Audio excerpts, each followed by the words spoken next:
We're keeping it simple this year. We're being lazy this year, okay? Self-care. Hello and welcome to 2022. As a recap, in case you missed the Budget Eats Q&A episode, I've been MIA because my mom passed away last October. Yes, I'm okay. Yes, I've taken time to rest. And yes, I'm still grieving, which I probably will be for a very long time in various forms. But life goes on, and this will be the first Budget Eats episode that mom will not get to watch. I've been thinking about different ways in which I can hold her close to me while still doing Budget Eats. Because I missed out on creating #holiday content all of last year's end, Julian and I were brainstorming about different holidays that we haven't celebrated yet on Budget Eats, and we thought Lunar New Year. Known as 春节 or Spring Festival in mainland China, it's celebrated in many parts of Asia. I thought it would be fun for me to incorporate mom into this episode by using all of the leftover food ingredients she had in her house. And boy, there are many. Much like the fridge cleanout episode, we will not be dealing with a budget this time, and we won't be calculating meal prices either because mom has a lot of ingredients that I don't know how much they cost, and just take it easy this year. 2022, the year of taking it easy. Even though we won't be dealing with a budget this week, I did go out and buy myself some fresh veggies just so I don't die of scurvy, because I'm assuming you want to see another Budget Eats after this one.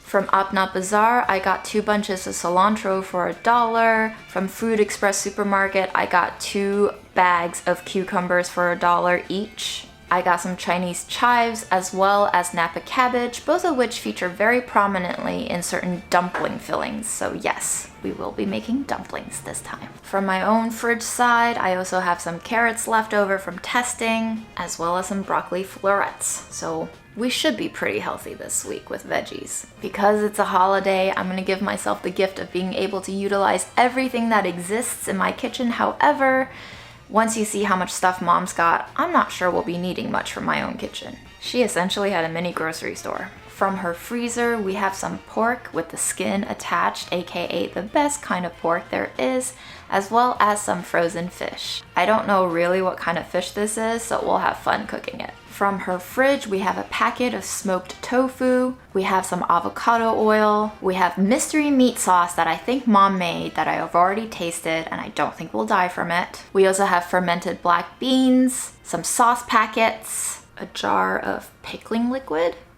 homemade chili paste that mom made herself, I'm pretty sure, ginkgo nuts, milk powder that I gave her years ago that have already expired by now, but we'll use it somehow, I think. A stick and a half of butter that I've already started to use, and we also have some ginger that grandma decided to pot in soil in October, and it has since sprouted. Mom also had some pepitas. One final thing from mom's fridge, century eggs.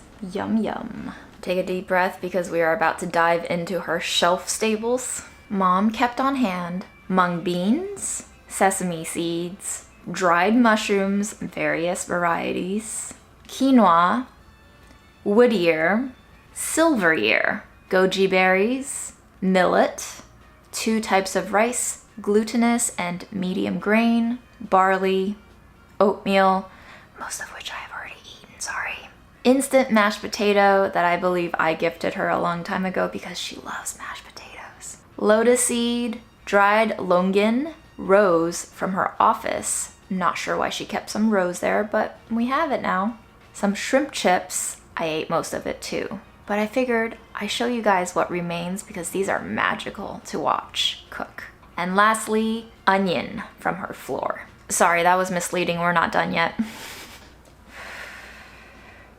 We're gonna move on to mom's spices and condiments now. We have sesame oil, balsamic vinegar, MSG, of course, iodized table salt, mom did not use kosher, turmeric, star anise, cinnamon sticks, black pepper, already ground, tastes like dirt, dried chilies, white pepper, 5 spice, doesn't smell very fresh anymore, fennel seeds, lots of them, ground cumin, I think this cumin is almost a decade old, smells good. Sichuan peppercorns, and some rock sugar. Oh, and soy sauce, of course. Mom also had 2 bags of these. I've no idea what they are. I think they're some sort of spice mix that you can marinate things in, but not as solid as my collection, but not too shabby, Mom. I've brought in this makeshift shelving of sorts so that we could put all of Mom's pantry items over there and we can see what we have to work with every day. So a couple of disclaimers. Because Chinese New Year usually tends to be celebrated over the course of several days, I will not be trying to crunch all of my recipes into one day of presentation like we did for the Christmas episode because that killed me. Some of the lights that I taped up are starting to fall apart.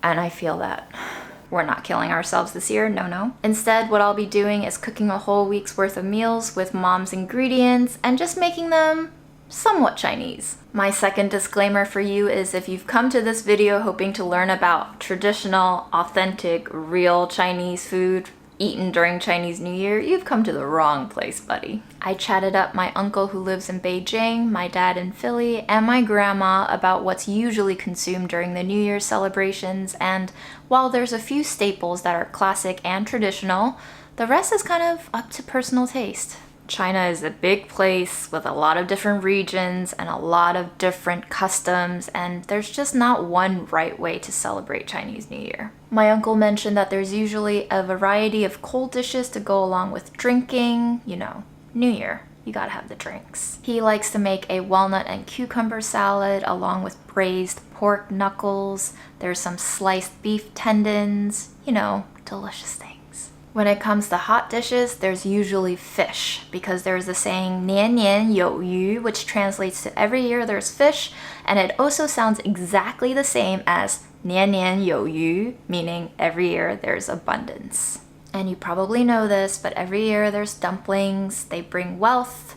You make them with your families on New Year's Eve all night long, and at the stroke of midnight, you eat them together. But you know, you can also eat them not at midnight. On the 15th day of the New Year, it's known as Yuan Xiao Jie, also translated as Lantern Festival. And on this day, you eat tangyuan or yuan xiao, depending on your region, which is basically like a little glutinous rice ball filled with something sweet. It symbolizes familial unity and togetherness because it's round, and tangyuan sounds a little bit like tuanyuan, which means union. If you haven't noticed, the Chinese language and culture is very concentrated on homophones. Dad said that Chinese New Year is not unlike American Thanksgiving.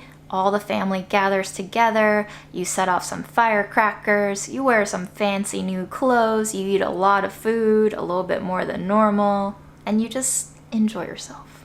As for Grandma, someone who's lived through a few wars and a lot of food insecurity in those years, she says that as long as you eat, it doesn't matter what you eat. But she did mention something that I had never heard of before. She said it was called luger, which means stove child, literally translated. I asked Uncle what it meant, and he said it's basically just like a yeasted little pancake that you grill on top of your stovetop, kind of like a pancake, a Chinese pancake. So we'll maybe make some yeasted pancakes and grill them for Grandma. Alright, I don't know about y'all, but I'm ready to cook and eat. Because we have a lot of grains and legumes, my idea is every day we start off with some form of congee. Exciting development in my life is I also inherited this Instant Pot from my mom's kitchen, so very excited to make congee in here. Fred, what do you think we should make first? Congee? Yeah, okay. What I've always loved about congee is it really doesn't matter what you put in there. You can put whatever you want and however many amounts you want, and the thickness and the thinness of it is totally personal preference. So congee is just one of those things that you really can't f up. First congee of the week, we'll have mung beans, lotus seeds, glutinous rice, and some goji berries for health. I'm going to be rinsing all of these in cold water, just giving them a couple of rinses so that they're clean of grit. Just a word about lotus seeds though, I do recall Mom telling me that in the center of the lotus is bitterness. Some of them won't have this little center to them, but this is bitter. It is medicinal, so if you want to be quote unquote healthier, you would probably keep this in. But me, I'm not trying to live to 100. And then we'll put them in the Instant Pot, add some water, add a little bit of rock sugar for sweetness. If you need to break your rock sugar up, maybe use a hammer and not a wooden spoon because this might happen to you. But it's pretty, huh? Clamp the lid on and just set it and forget it, I guess. Oh my God, if only 2022 could be this easy. My number one mistake when it comes to using the Instant Pot is forgetting to turn that pressure valve to seal, so don't forget that step. I'm gonna set this porridge to about 30 minutes cooking time, high pressure, should be able to break down everything in there. Not sponsored, but I do feel like the Instant Pot is gonna make our lives a little bit easier on this Budget Eats. We're definitely gonna have to make dumplings today, but before we get on the dumplings, I'm thinking we make ourselves a little snack. I remember as a wee little child in China, I grew up with boiled peanuts. It would always be simmered together with some sort of 5-spice mixture, and it would just go until the peanuts still have a little bit of chew, a little bit of crunch, but they are soft and tender, and the skins kind of hug in all of the cooking liquid. And every bite you take is a little pop of flavor. This is essentially a 5-spice packet. To keep life simple for us, peanuts in a pot with water and this and maybe a little bit of salt. I think we're done. But of course, if you leave anything up to me, I'm gonna complicate it a little bit. We're gonna add in a little bit of Sichuan peppercorns and a little bit of white pepper. That's it, I promise. Wait, I lied, a little bit of MSG too. We're gonna give it a stir with our broken spoon and we're gonna turn it to a medium heat. Once it's up to a boil, we'll lower the heat a little bit, let it simmer, maybe 15 minutes, check in, and then we'll turn off the heat, let it cool off in the hot liquid, and let the flavors seep in a little bit longer. And because Mom has this tasteless black pepper, let's just put some in. You want to go ahead and pull the peanuts when the skins are no longer wrinkly. You want to see some smooth action over here. When you bite into it at this point, there might still be a little bit of crunchy rawness. That's perfect. Turn that heat off and let it sit. Now we're on to dumpling filling time. The first filling of this week will be pork based. Pork and chives, pork and cabbage, very standard fillings. Because I want to make a couple of things with this pork shoulder right over here, we're going to slice it up and segment it. I'm going to trim away a little bit of the meat right underneath the skin and keep that with the skin. We can make some sort of braised pork. Then I'm going to trim around the bone and we can make some bone broth out of that bone. The remainder of that we can shred into little tiny cuts for a stir fry, and we can mince it up in our food processor for some dumpling fillings. Yes, the best texture for filling in a dumpling when it comes to pork is hand chopped, but ain't nobody got time to hand chop pork right now. Okay? We're keeping it simple this year. We're being lazy this year, okay? Self-care. Self-care.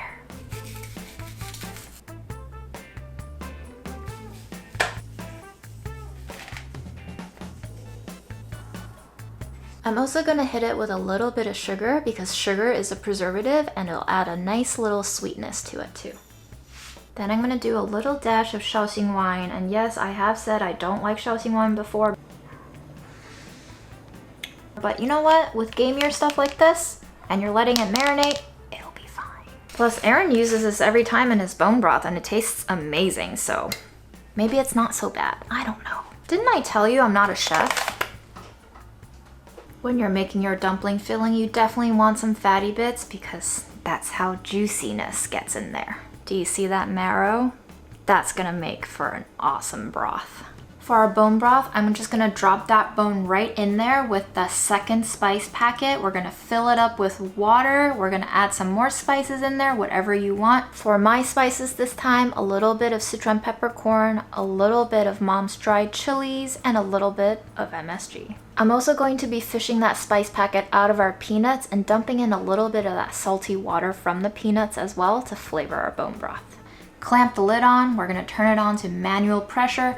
I'm gonna go for 3 hours. I have a pound of pork here that we're gonna grind up for our dumpling filling. I also have a little bit of meat here that I'm gonna slice up and we're gonna marinate it in some spices and salt and sugar because a little bit of meat can go a long way in a dish. We're gonna do our best to slice against the grain for tender cuts, and then we're gonna marinate it for even more tenderness and flavor. A little sugar, a little salt, touch of soy sauce, a little bit of Shaoxing wine, sesame oil, a dash, a little bit of white pepper, a little bit of cumin, and a little bit of cornstarch. Going to stir it up until it's nice and combined, and then into the fridge until we're ready to use.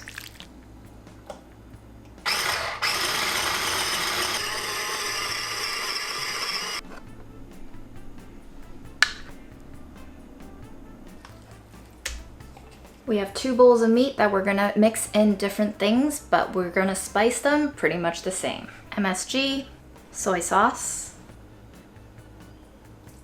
a little bit of wine, ooh, sesame oil, pinch of white pepper, and just a wee little bit of sugar. We're gonna give it a nice good mix, and we're gonna put away this one that we're not gonna use today into the fridge. For today's batch, we're gonna wash up some of our Chinese chives. We're gonna chop them real fine, and we're gonna toss them in here.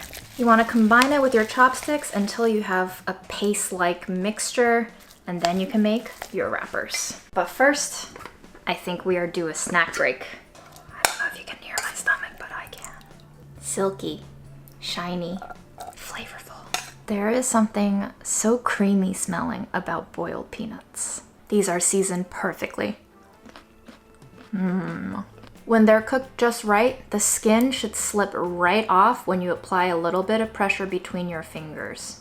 They should be crunchy and snappy, but not hard. There's natural sweetness coming through. The 5 spice is clear, but not overwhelming. And when I think perfect sweet savory, I think 5 spice boiled peanuts. There's a little tiny hint of spice from the black peppercorns, and I'm gonna give this one a 9 out of 10. So good. Gotta bring a little bit of this for Lalo too. Because I know we'll be eating lots of dumplings this time around, let's go ahead and make some dumpling dough. A few months before Mom passed, I had ordered her a bunch of King Arthur flour. Unfortunately, because I've had to clear out her house, I had to give all of it away to make it a little bit easier for my life, but all-purpose flour. You can find it anywhere. I highly recommend King Arthur. We love a good employee-owned company.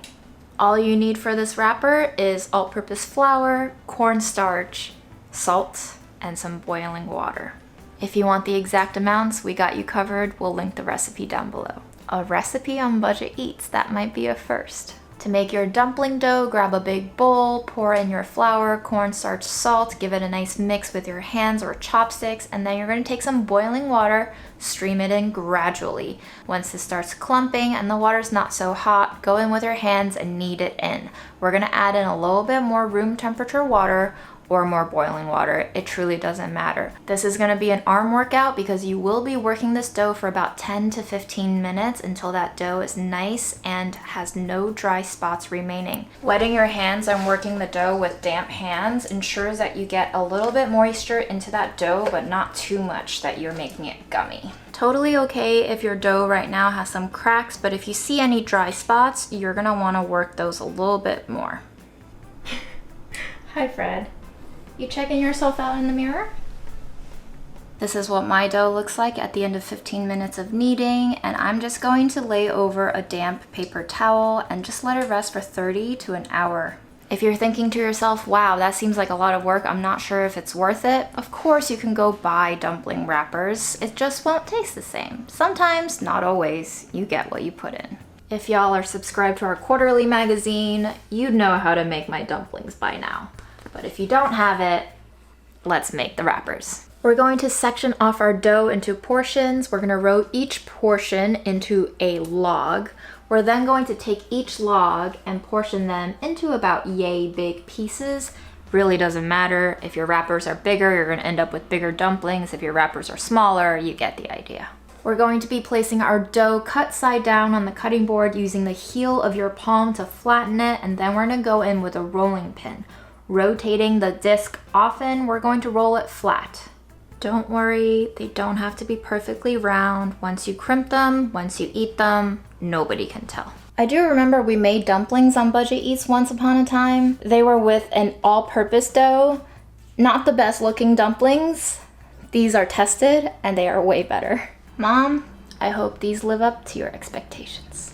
I would say the most important thing is to try to get an even roll. You don't want some parts thick and some parts thin because that would lead to uneven cooking where some parts that are weaker and thinner will break free and the filling will come loose. You want it to be thin enough where you can see the shape of your fingers come through, but you don't want to be able to see through the dough. A little bit of filling, don't get too greedy, otherwise you won't be able to close that dumpling. And then we're going to crimp. How you crimp a dumpling is totally up to you. Another tip is that you should always try to push out as much of the air inside the dumpling as you can to avoid shrinkage once it's cooked. Once you have your beautiful dumplings, all that's left to do is boil them. Bring it up to a boil and then I lower it to medium heat and lower in about 6 dumplings at a time. You want these to be hot and fresh, you don't want them to sit around, so cooking in batches ensures even cooking all the way through and fresh dumps. I like to give them a light stir so that they're not sticking to the bottom of the pot and just let them boil gently. Depending on your pot and the amount of water and the amount of dumplings in the pot, it will take different times to cook them fully. I usually wait for them to float and then go about 2 to 3 minutes more, depending on how scared you are about the raw meat inside. The longer you go, the less al dente that wrapper will be, so it's pros and cons, trade-offs. When your dumplings are cooked, the wrapper should look a little more translucent than when you started. You should be able to see the specks of the filling, especially if you use chives, through that wrapper. I love the smell of fresh dumplings. This is a fat boy. He's gonna be delicious. Oh yeah, that is fresh.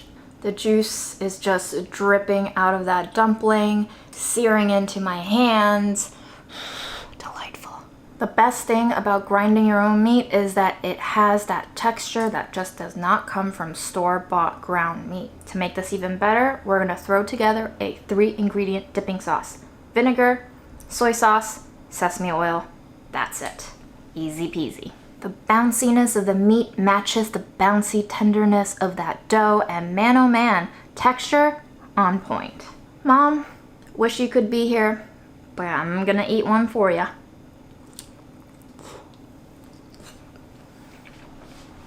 And for the world's best palate cleanser, ooh, hot, boiling dumpling liquid.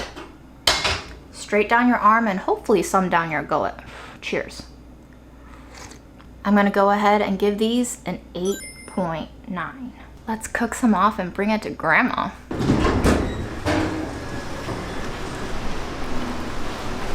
This is 花生，你尝一尝。这是好东西，这是好东西，我就想吃点这个。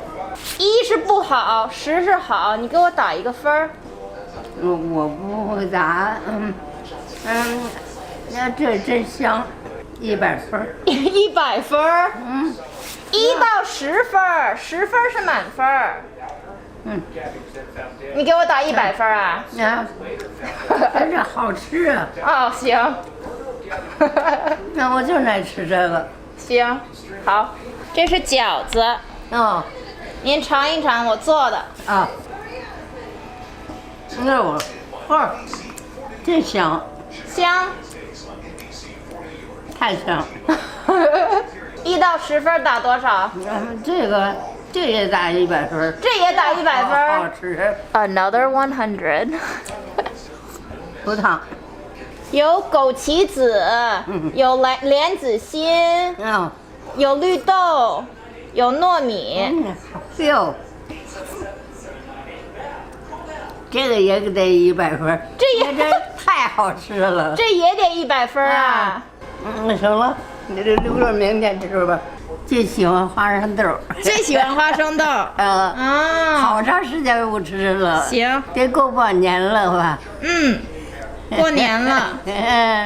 Grandma seemed to like everything, gave glowing reviews. We have about 10 minutes left on this bone broth. I'll see you tomorrow.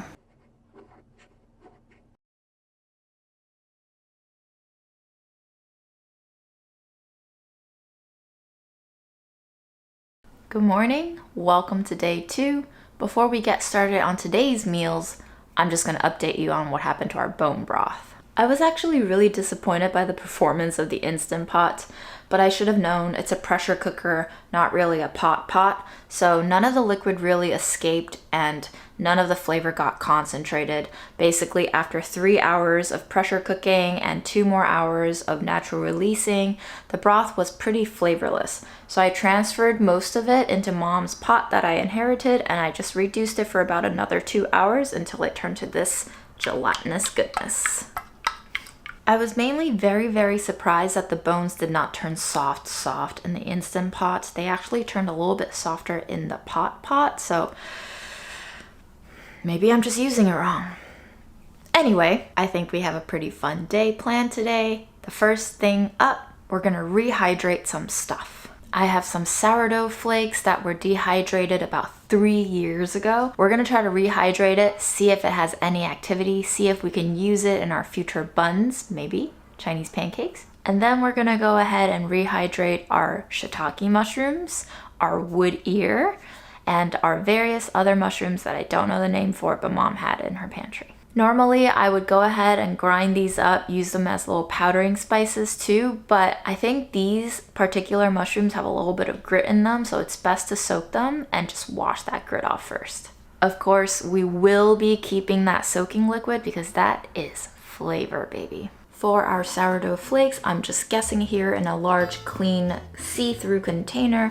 I'm putting in about 1.5 ounces of our starter flakes with 3 ounces of room temperature water and just gonna let it sit until we see something happen.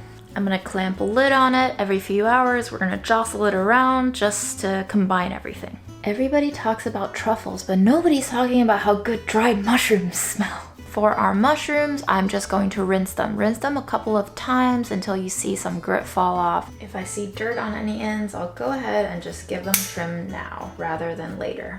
You want to be sure to pick a vessel that is big enough to hold it 3 to 4 times over, because once it rehydrates, it will bloom, especially that wood ear. I said that we were gonna bloom mushrooms, but I actually have no idea what these are. They look interesting though. What are they, Mom? Help. I think we need Mom here because Google thinks this is deep fried chicken livers. I mean, they do look similar. If you know what these are, drop us a comment down below. Thank you. Ooh, they got soft almost immediately. Wow, look at that. Quite spongy too. Lots of grit everywhere. I think I vaguely remember my mom cooking this into soups or stir fries for me. Right now it smells kind of bitter. I truly have no idea what this might be. I mean, YOLO, let's taste it for science.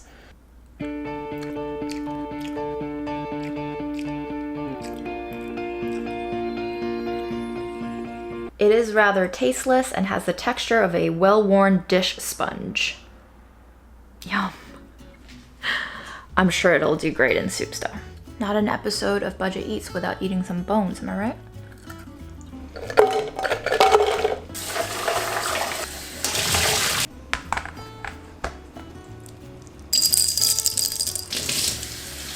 So I know yesterday I said every day we're gonna start off our breakfasts with congee, but promises are made to be broken and I ate a little bit too much congee yesterday, so I think we're gonna go something lighter today, something soupier.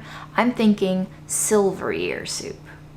What is silver ear, you ask? According to Wikipedia, its Latin name is Tremella fusiformis. Fusiformis?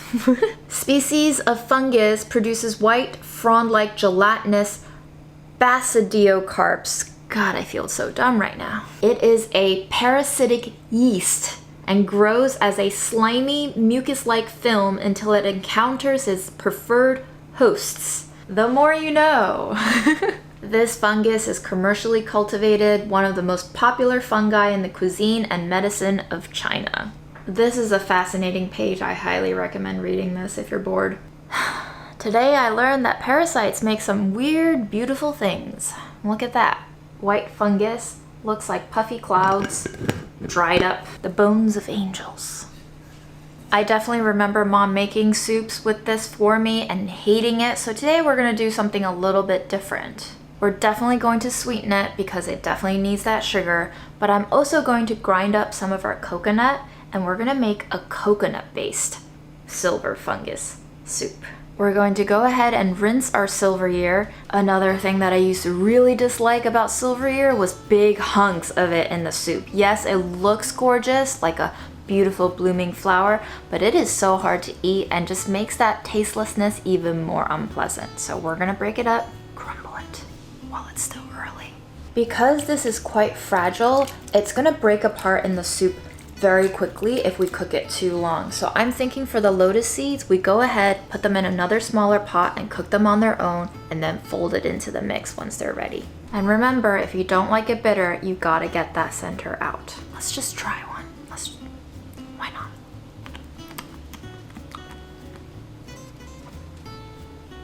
Instant regret. We'll throw a little hunk of sugar in there to sweeten things up. We're gonna throw in some goji, also rinsed, along with some coconut that has been Vitamixed with water until it turns into coconut milk. What you eating? Sub from Defantes. Are you sure you don't want some coconut silver fungus soup? I was sure at the first word you said, yes. You're missing out, buddy. Gonna rinse out the remaining bit with more water.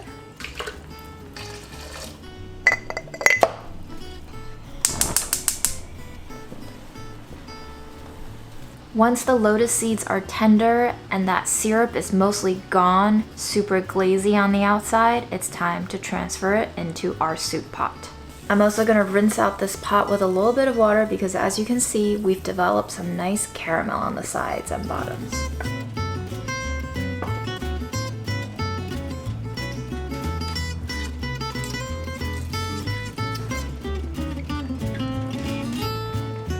Once the pot is up to a simmer with everything combined and the lotus seeds are completely creamy, we can turn it off.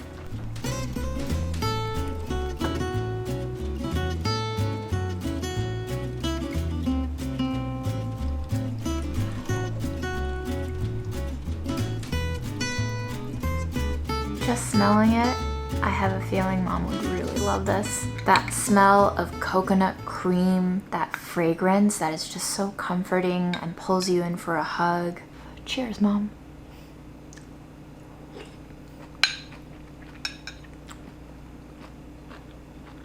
Finally. Finally, a silver year soup that I can tolerate.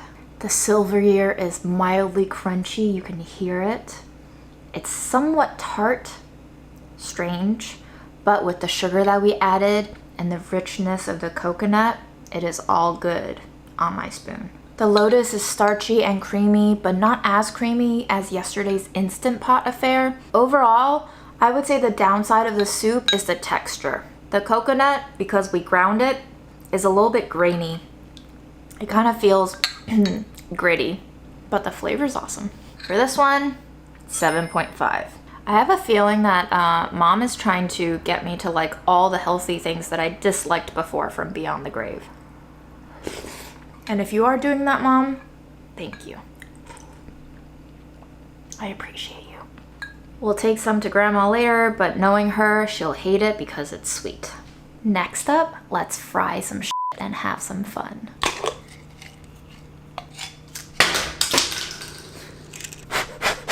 Five-second rule are fine. If you've never had shrimp chips before, this might blow your mind. All you have to do to cook these up is throw them into a pot of frying oil and watch them bloom instantaneously. We're gonna use some of mom's avocado oil for this purpose. It has a high smoking point and it's pretty good for you apparently, but also apparently most of the avocado oil sold in the United States is not actually avocado oil, so there's also that. Unfortunately, mom had a lot of these, but I ate them all because they are so delicious. However, I do have some other snacks we can fry up once we have that oil heated. About a month ago, I bought some of these Indonesian snacks.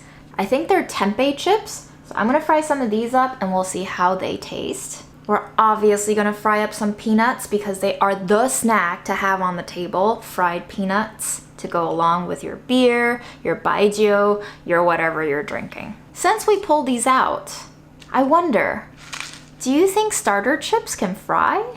I've seen a lot of sourdough discard recipes, but I've not seen sourdough fried chips yet, so maybe. And I'm also thinking the worst part about deep frying at home is that discarded oil at the end of the day. What are we gonna do with that oil so that it doesn't go to waste and we don't have to bag it up and throw it out and make a huge mess? I'm thinking chili oil. We're gonna take some of Mom's dried chilies, mix them with citron peppercorns, sesame seeds, MSG, her fennel seeds. Probably should go in with a little bit of salt too, huh? We're gonna toast it up in a tiny little pot until they're just about fragrant. You'll know it's toasted enough when you start coughing. When I deep fry small things like this, I like to use my small pot. That way we can use a little bit less oil to reach up higher to immerse our objects. I set it over medium heat and I kind of just don't use a thermometer because nobody wants to bother with a thermometer. I have a feeling Mom was trying to save this avocado oil for like dressing purposes, but sorry Mom. You know me and my reckless ways. To see if your oil is ready, some people like to dip their chopsticks in, see if little bubbles escape. That usually means that oil is bringing it above boiling point. You can also just use a sacrificial test chip to see if it blooms immediately. Whatever you do, things will fry eventually.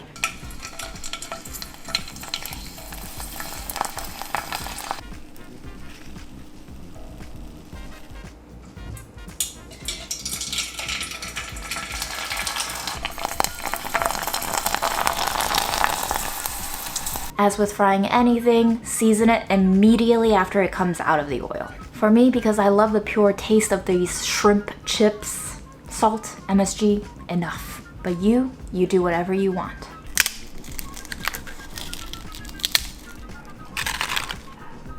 They sizzle, they pop, they look beautifully, gorgeously frilly and crispy and colorful. Happy New Year to us all.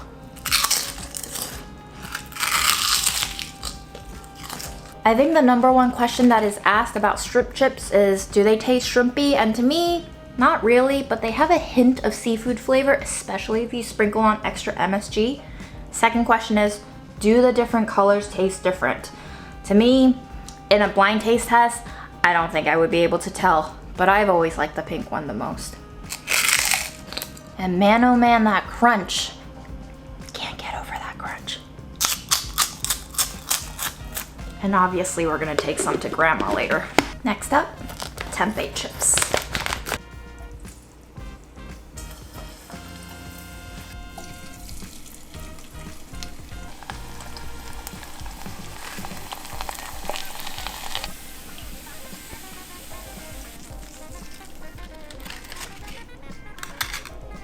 I am so excited for these. They fried beautifully, such big honks of chips, and then they break so crisply.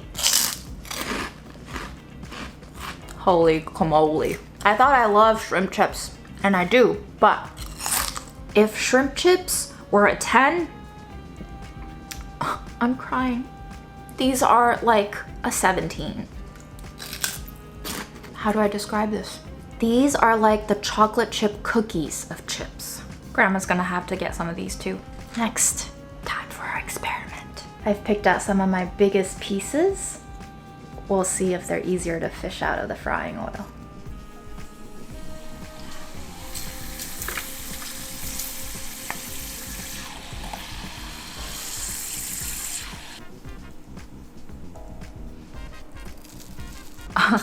Our sourdough chips actually fried. I think I might have overcooked them a little bit, but sourdough chips, wow. They kind of bubbled and blistered up a little bit when they hit the oil, and they look like baked Lay's.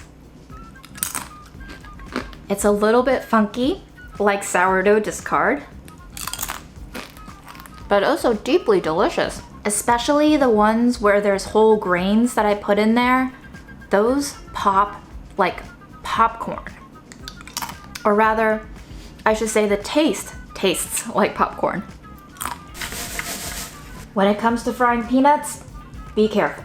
Once they hit the oil, it's gonna take like 30 seconds to a minute for them to reach this stage, depending on how hot your oil might be. So if you don't pull them out in time, they could burn. I stir them around quite a bit while they were frying. Once they start turning golden, you gotta get that exit strategy ready. I had my little sieve, I poured that oil out into our chili pot, and then drained the peanuts on a paper towel, seasoned it with our MSG and salt powder, then some ground cumin.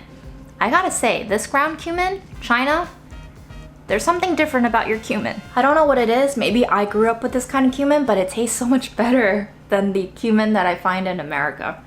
Keep in mind, this cumin was produced almost 10 years ago. Nutty, salty, lightly spiced, delicious. Overall, I give our Fry Fest a 10 out of 10. These are very addictive.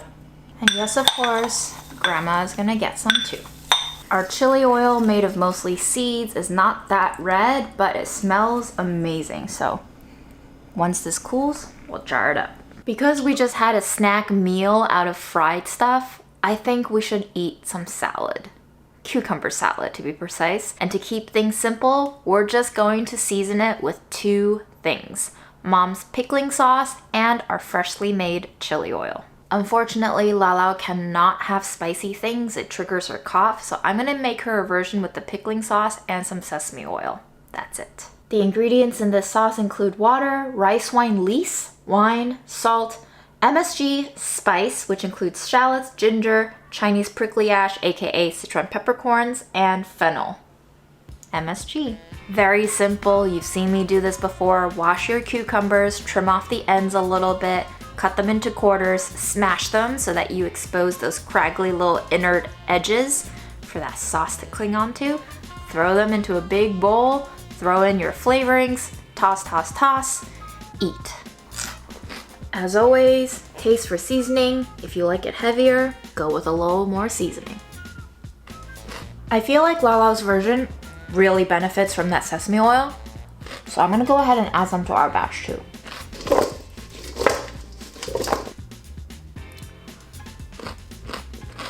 Perfecto.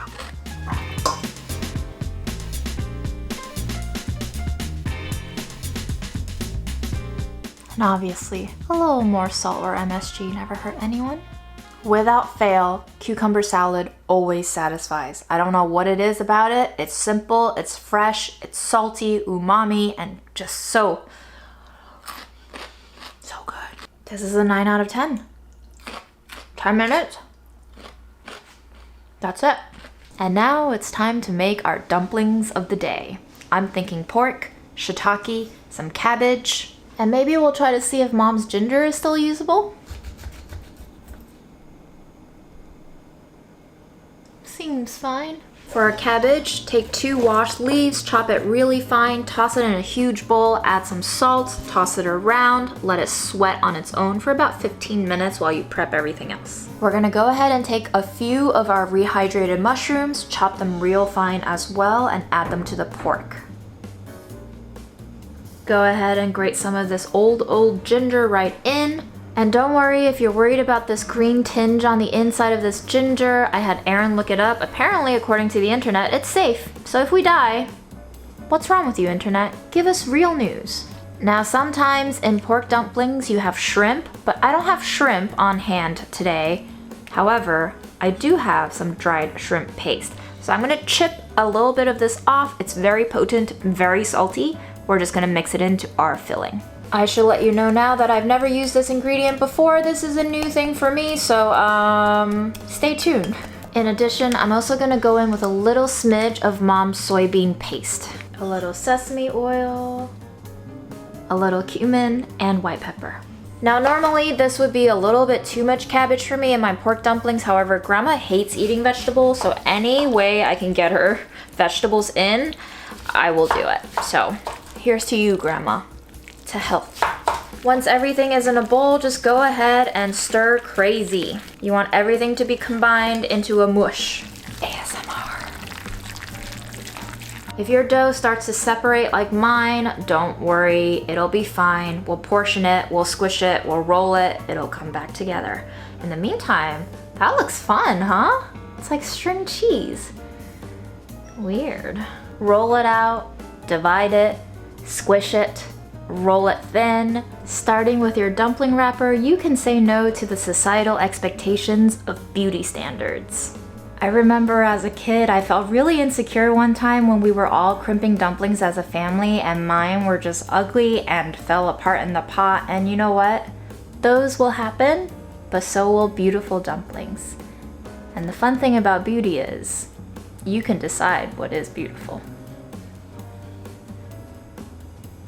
Put the filling in, crimp it, seal it. Whatever you can't cook the day of, put them in a single layer, freeze them. Then you can boil them straight from frozen whenever you want.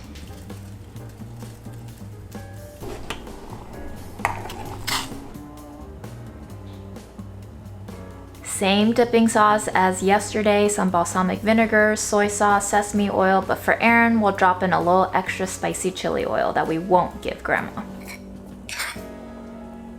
Oh, that smells so good. June, I heard you make dumplings. Welcome. Nice. This is your spicy chili oil. Okay. Tell me about the chili oil. Well, this is your soy sauce, balsamic vinegar, chili oil, sesame oil dip. Oh, I see. It's already mixed with soy sauce. Correct, sir. Okay. Ooh. That's just an amazing classic dump right there. Yeah. That's awesome. That reminds me of the ones in Golden Mall. No. Yeah, it does. What? Mm-hmm. Yay. Mm-hmm. Oh, Grandma gave me 100. What do you give me? Yeah, I give these a 9.6. Holy crap. Mm-hmm. That's really high. They're just like perfect dumplings. The dough's perfect. It's not overcooked.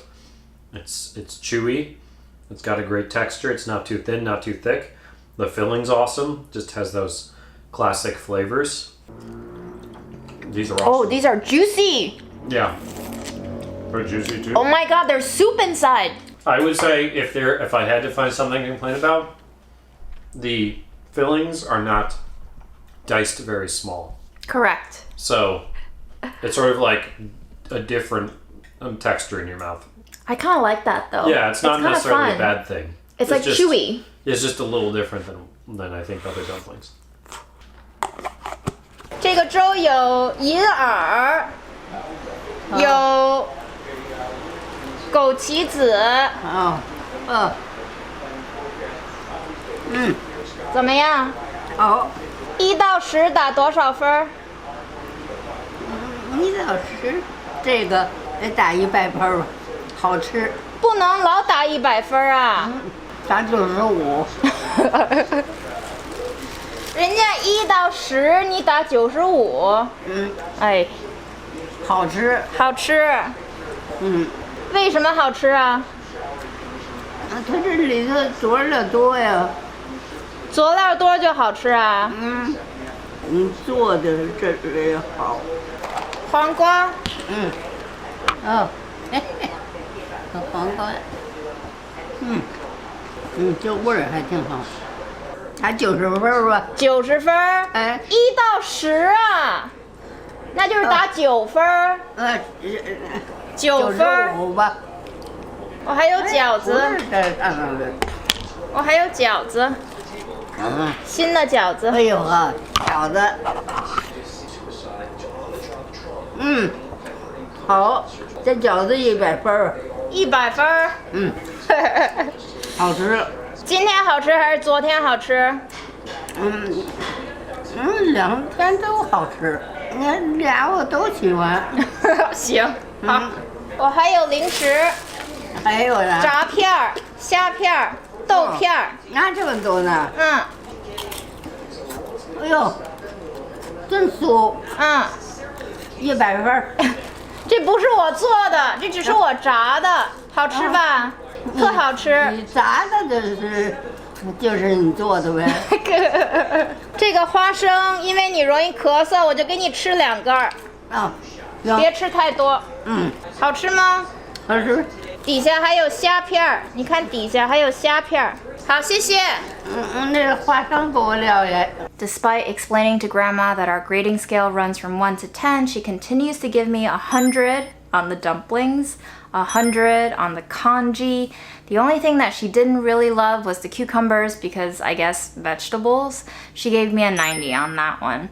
For the chips, I explained I didn't fry them and she still gave me 100 because she said if you fried them, you made them. The last thing that I want to do tonight is to feed our starter. We're gonna feed a little bit of flour into it just so that they have something to eat. If the yeast inside that starter discard is still alive, they will be bubbly, hopefully tomorrow.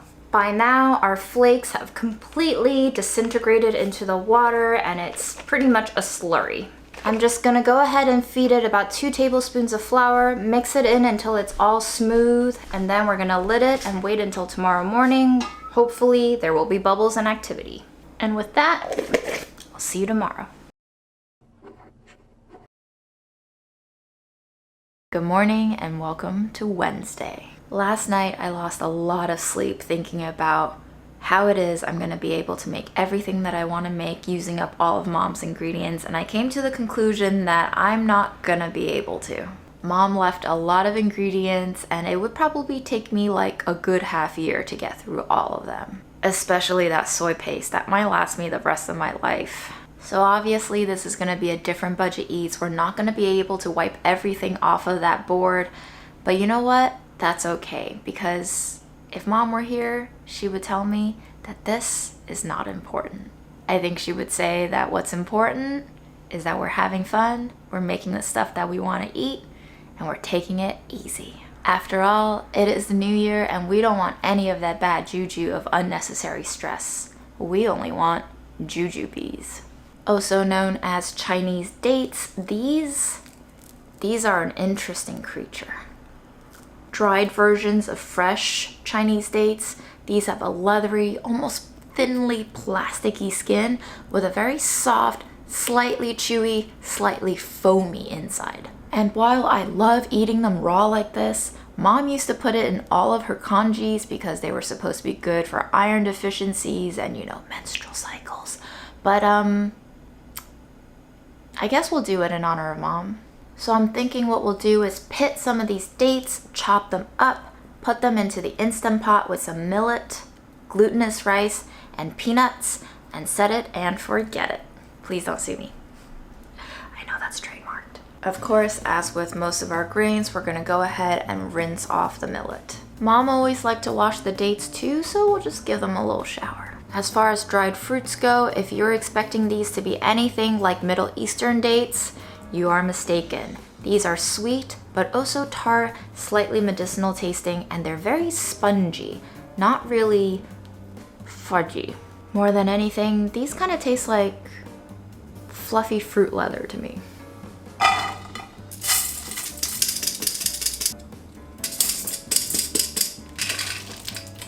Oh, and we have to add water. Did I say water? Water. While that's going, we're gonna make a quick pickled cabbage slaw. Uncooked vegetables is not common in Chinese cuisine. Outside of tomatoes and cucumber, I can't think of anything that I've eaten raw. But I need some vegetables, and slaw with Mom's condiments sounds perfect. We're going to take some cabbage leaves, we're gonna rinse them, shake them dry, shred them, put them in a huge bowl, and we're gonna toss in a lot of sauces and spices. I'm thinking a splash of Mom's pickling sauce liquid, a little bit of soy sauce, balsamic vinegar, sesame oil, and then we'll taste. Not bad for an eyeball. It's lightly dressed, lightly slick with the sesame oil, and I think all we need is a little extra salt and a little bit of MSG, and we're done. Now that's not to say that you can't add any other spices to this, of course you can, but for me, simple is best today. Additionally, I'm gonna rinse off some of our cilantro so that we can chop some up and throw them into that slaw as well. It's gonna get better as it sits. Since we are midweek today, we have to tackle the fish. You can't have a new year without fish, and that fish has been defrosting for 2 days, so I think it's time. Not gonna lie, I don't know how long this fish has been sitting in Mom's freezer. I have also defrosted it for 2 days. It's starting to smell not so good. We're gonna marinate it after rinsing it just to get away some of that funky fishiness, you know? This guy looks a little bit like how I feel these days. My plan for this guy is eventually sweet and sour fish. For our marinade, I'm gonna put in a large bowl. We're going to go in with some ginger, a little bit of Shaoxing wine, soy sauce, sugar, along with some white pepper, mom's black pepper, and then we'll just toss it. And then we're just gonna let it rest for about 30-40 minutes. While our fish sits, it's time to taste our congee of the day.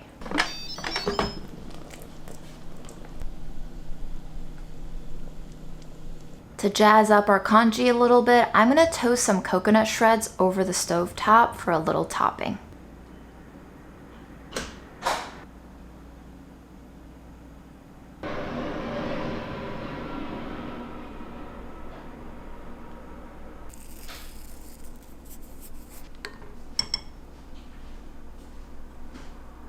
Welcome back to the show, buddy. Thank you. I think people have missed your OnlyFans shirt. Oh, good. Is it sweet? No. Is it supposed to be? It's just a Chinese congee. I don't know. They always confuse me. They're always like kind of carbolicious sweet. Carbolicious sweet? Carbolicious? Carbolicious. You know, they have all these grains, rice. Is that sweet? Barley. Rice is sweet to me. Can I add brown sugar to this, June? Yes. Okay. I like this. On its own, the millet and the glutinous rice is very mild. The glutinous rice is very silky and gelatinous. The millet is kind of more straw-like. Okay, now we got something going on. But the coconut, I love the coconut in here. It's not my favorite food in the world. Okay. Would you like to grade it? I wouldn't. I don't think it would be fair.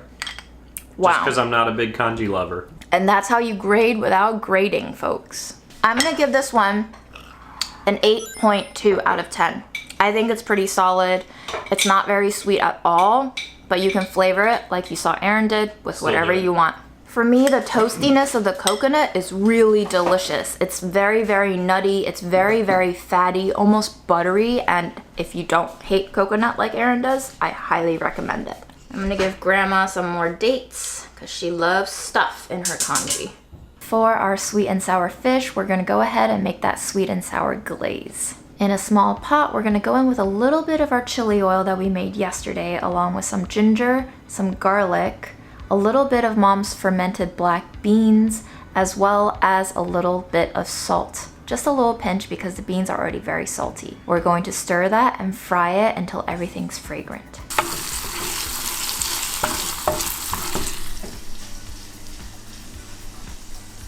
Ready? What you doing? Are you hungry? Because it's sweet and sour, we're gonna add in a lot of sugar. When the sugar first goes in, I like to just cook it a little bit until it almost caramelizes. This gives it a slightly deeper flavor. We're essentially waiting for that sugar to melt. Now, a lot of proper sweet and sour fish is deep fried for that maximum crisp crunch, then sogged by sauce. But today, we're just gonna go for a shallow pan fry because we don't have that much oil and I don't wanna have to deal with that oil afterwards. We're gonna add in quite a bit of balsamic vinegar. We're also gonna go in with a little bit of soy sauce and a little bit of ketchup for that little twang. We're gonna mix together a cornstarch slurry, which is a little bit of cornstarch, a little bit of water, mixed until everything's not clumpy and totally smooth. And then we're gonna pour that in. We're gonna cook everything until it's nice and glazy. You wanna see silky, you wanna see smooth.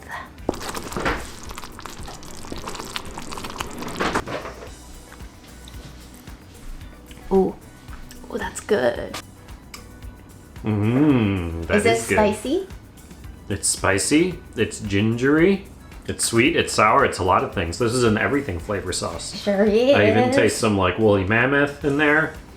All right, cool. Thank you. Yeah, some Toyota Camry. Because I want a little more sweetness and a little more vegetables in this mix, I'm gonna go ahead and just boil some carrots alongside. Then we can throw it all in with the fish later to cover in that sauce. To fry our fish, I'm gonna coat it very simply in some cornstarch. Then we're gonna heat a thin layer of oil in our skillet. Additionally, if you wanna season your fish any further, now's the time to do it. I'm gonna go in with a little more white pepper and black pepper. Go ahead and drain your fish and then dip it in that cornstarch mixture all over.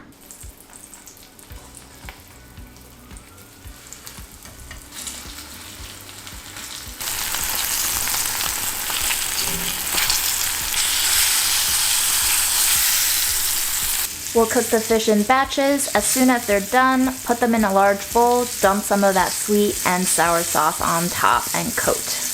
For those of you thinking, this doesn't look like traditional sweet and sour fish, you're absolutely right. I'm kind of cooking this the way I would cook buffalo wings, but you know, I never promised you authenticity, did I? Gonna add a little spoonful of salt into our carrot braise liquid. That way the carrots can have a little more flavor.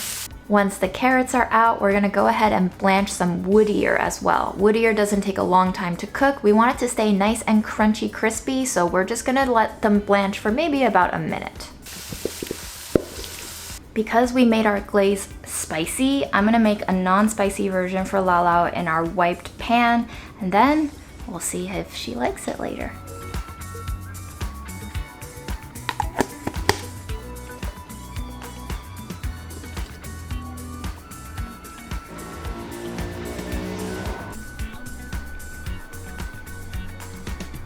I think this looks beautiful.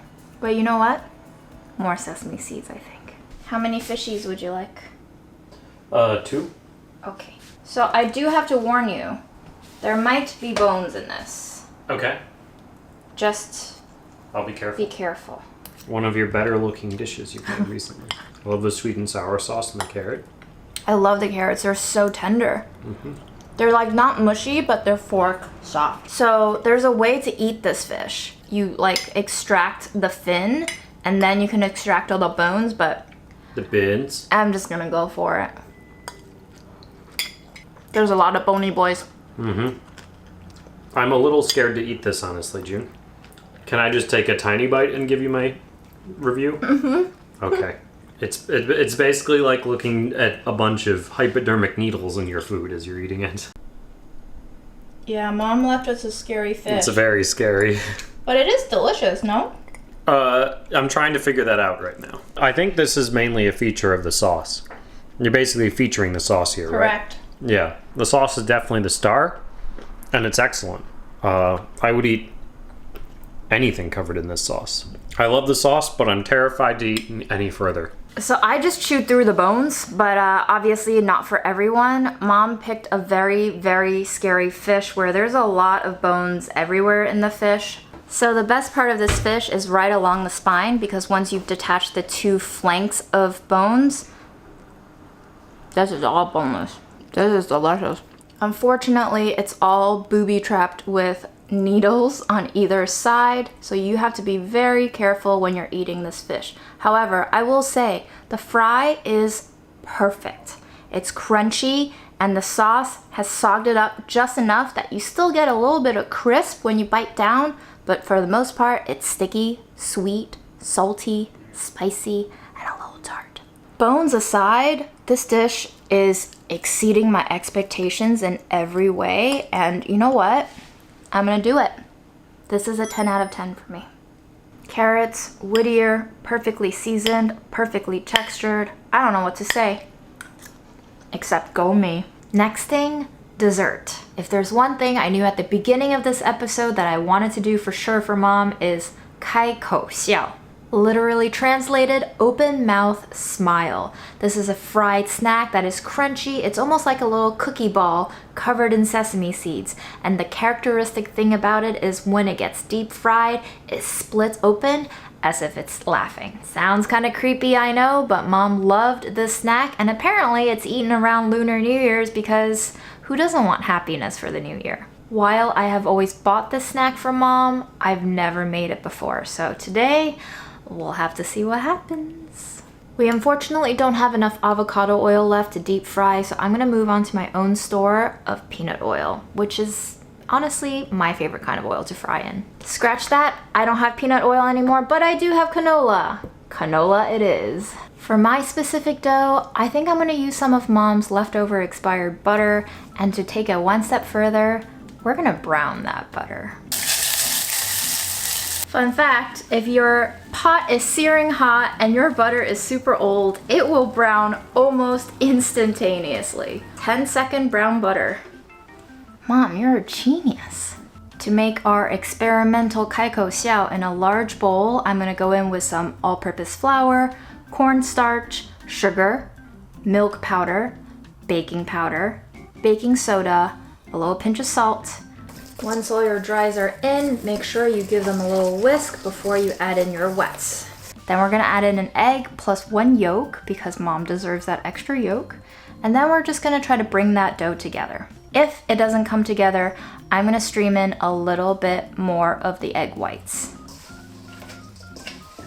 The dough looks nice and moist, but it's not sticking to our fingers. Good to go. We're going to roll it out into a rope. We're gonna cut each rope into a little nugget, kind of like gnocchi sized. This will determine how big or small your kai kou xiao is, so if you want bigger, go bigger. We're gonna roll those balls in some water, shake them loose of any drippage, and then roll them into the sesame.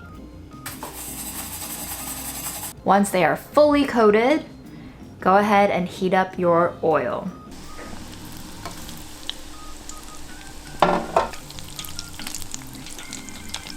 They're splitting, Aaron. Is that good? That's good. It means they're smiling. I told you could do it first. I could do it. I don't know how good they're gonna taste though. I fried off a baby one. Keeping a careful eye on the heat, lowering it when that ball is looking a little too dark. I'm aiming for about a 5-minute cook time on these because I think I made the dough a little too buttery. Between each fry, I am going to strain out the oil so that the sesame seeds that fell off into the oil won't burn. They split and they're smiling bigly. They look very dark though. Are you cooked? It's almost a little cakey inside, which they're not supposed to be. They're supposed to be crunchy. I think I'm gonna add in the rest of our egg white, and I'm gonna fold in a little more all-purpose flour, maybe a little more baking soda as well, hoping to kind of crisp it up a little bit into our second batch. I think one other area I went wrong in was using brown sugar, which has a lot more moisture. Most recipes just call for white sugar. Probably shouldn't have with that formula. Our amended dough is a lot tighter and it's not quite as oily. I'm gonna make them a little bit smaller, and I'm also gonna coat them in black sesame this time to distinguish.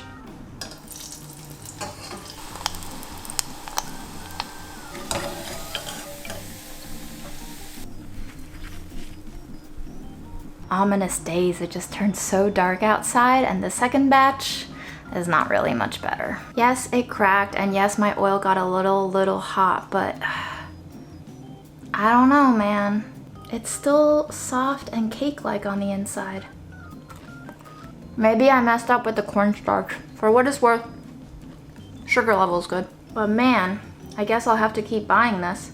If you have a recipe for kai kou xiao, drop it down below. Thank you. Since we are definitely making some untraditional stuff here, let's make some fun shapes. We're gonna try to fry some up that are just slices.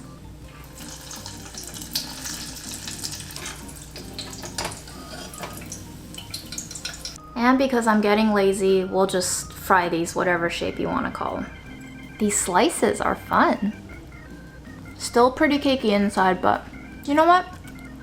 Pretty delicious. For my last batch, I'm gonna turn the heat super low. I'm gonna let it cook super long, and maybe it'll just fry out and somewhat dehydrate more. Your guess is as good as mine. It sounded so promising earlier, June. You were like, it's a success. What happened? I got too hubris. You got too hubris? It's cakey inside. I honestly forgot what it's supposed to taste like, but this is awesome. There's nothing wrong with that. You like this? Yeah, what's wrong with that? It's soft. It's supposed to be crunchy. But that's the thing, I don't know what it's supposed to be, so I don't see a problem. Do you want to try a black sesame one? It's a great snack. Oh, I thought these were burnt. They're a little dark, but Okay. they're black sesame. I see. Yeah. I think there's a reason why stores only sell them with white sesame, because they look better. Mm-hmm. Oh, that sounds kind of drier. Oh, this is great. Really? These are lovely snacks. That's yesterday. The dumplings are my favorite thing of this week so far, and this is my second favorite. 17 out of 23. However you do these, make them like this from now on. You don't taste the coconut in those?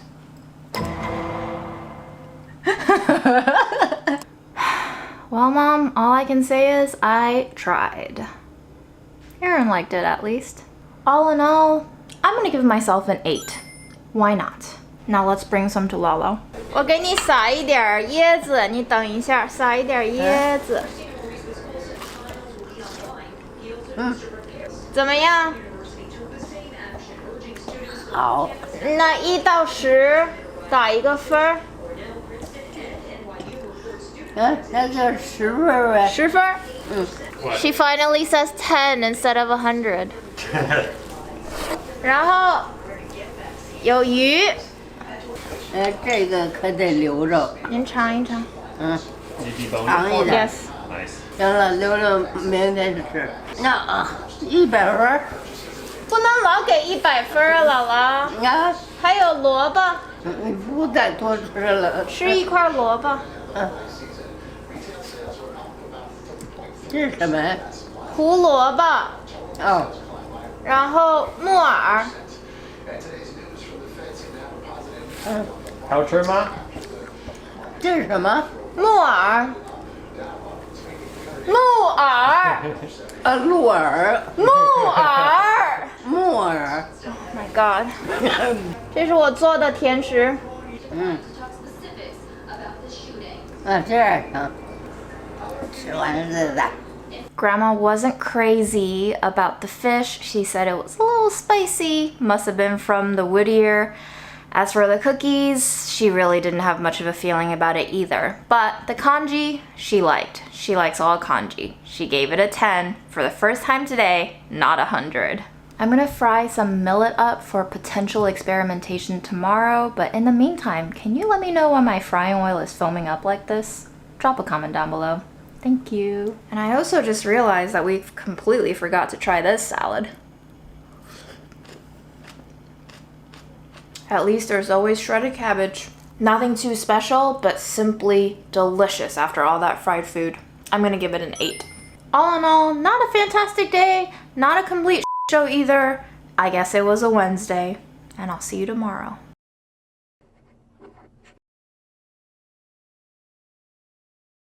Good morning, welcome to day 4. Now, I don't know if it's a coinky dink or not, but 4 is not a great number in Chinese culture, and wouldn't you know it, I woke up feeling a little under the weather today. Now, I don't really know much about traditional Chinese medicine and all of its principles and knowledge, but I do know that fundamentally you are supposed to be balancing the yin and the yang of your body.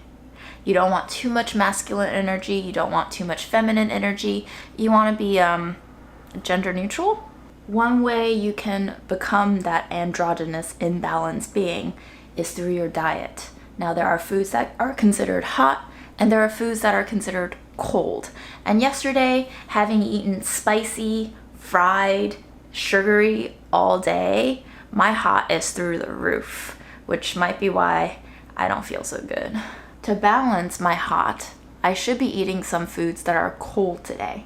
And according to Wikipedia, green vegetables are the most typical cooling or cold food, which is low calorie, watery, soothing, or sour in taste, or cool in color. We're gonna lean away from the fried, and we're gonna go towards the steamed, the boiled, and the light. One ingredient I have been avoiding though is ginkgo nuts.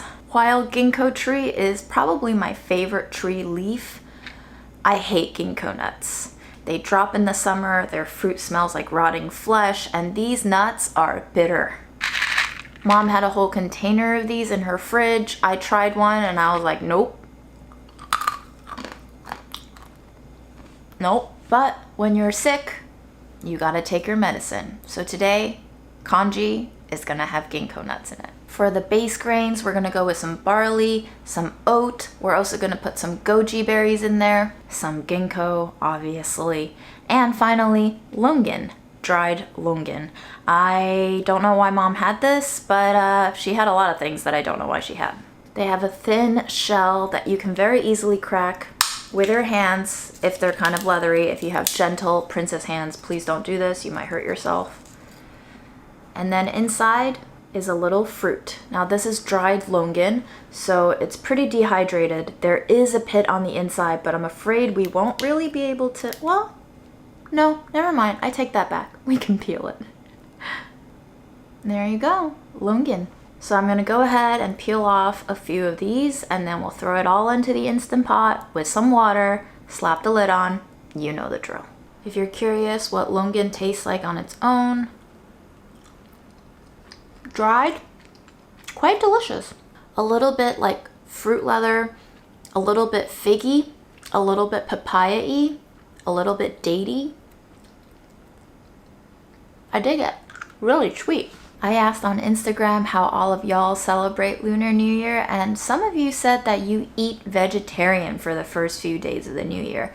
Kind of a Buddhist tradition that is a purification process. I don't think I grew up with this tradition, but I figured, why not? Today is the perfect day to have a vegetarian meal. There's a dish that you might know by the name of Buddhist delight. In Chinese, it's luohan jai or luohan cai. It's vegetarian and usually no dairy, no eggs either, and it consists of a lot of vegetables cooked down in a soy sauce-based liquid with other seasonings until tender, says Wikipedia.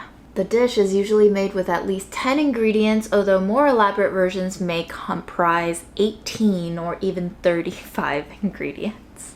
I don't know about 35, but I think we can scrounge up 18. If this doesn't look like health, I don't know what does. For our version, I'm thinking carrots, broccoli, cucumber, cabbage, wood ear, silver ear, fa cai, shiitake, skinny mushroom, mystery fungus that I also don't know the name of, lotus seed, ginkgo nuts, peanuts, smoked tofu, goji berries, jujubes, and mashed potatoes. Oh, we're missing one, aren't we? Let's soak up some fuzhu. If you don't know what fuzhu is, it's basically dried bean curd. They look like these sticks, they're dehydrated and shelf stable, and then you soak them and they are delicious. Now the second ingredient that you might not have recognized is fa cai or black moss. This thing looks interesting. In the package, it basically looks like a scouring pad, completely black, and then you open it up and it just looks like a mat of hair. Now, because of its name, fa cai or fa cai sounds really similar, especially in Cantonese, to fa cai, which means to get wealthy. We love to use this ingredient during the new year as if to say, hey, new year, new me, lots of money. I found this bag tucked away in Mom's house inside a defunct pressure cooker, and I don't know how old this bag is, but even before our crazy inflation this year, $16.99 for this bag. This is not a cheap ingredient. You gotta be rich to get richer. Funny how that works, huh? Definitely one of the stranger ingredients we've worked with. Ooh, really giving me the heebie-jeebies.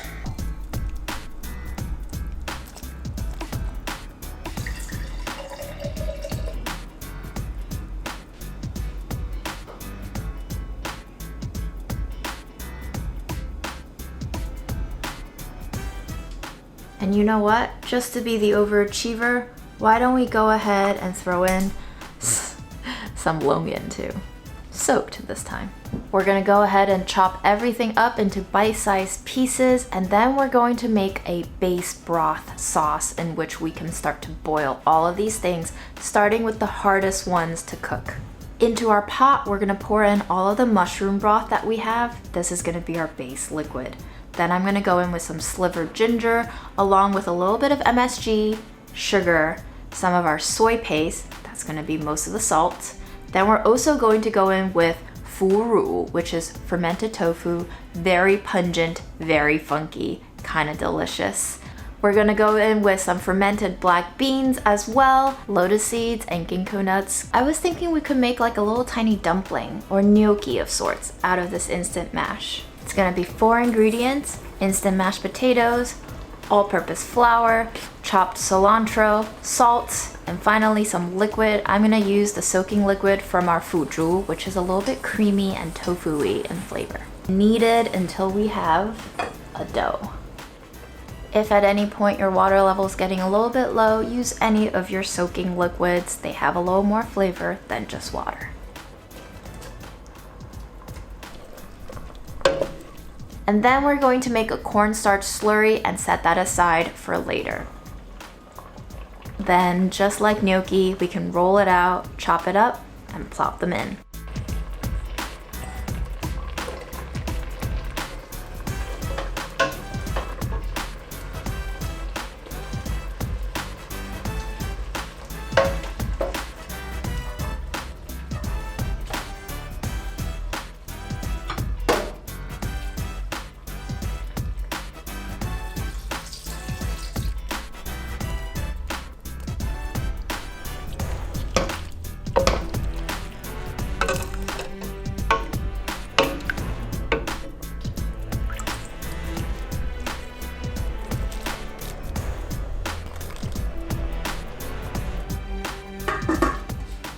I can smell the ginkgo nuts from this closed pot, and I am regretting my decision. Once everything is nice and tender, we'll go ahead, stir in our cornstarch slurry, wait for that sauce to thicken and coat everything, and then we'll stream in a little bit of sesame oil to finish. Definitely not your run-of-the-mill Buddha's Delight, but it does look like a very good sick food though. As far as presentation goes, that pad thai is really not doing it for me, but we still gotta eat it. Right, Fred? I can make you a bowl if you want.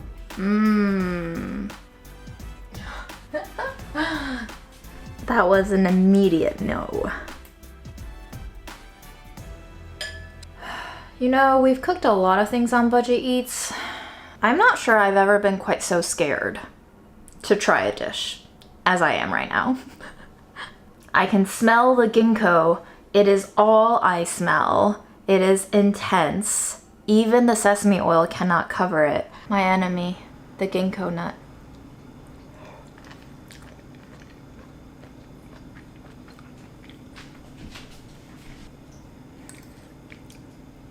You know, the rest of it is great. It's great. The ginkgo nut, I cannot.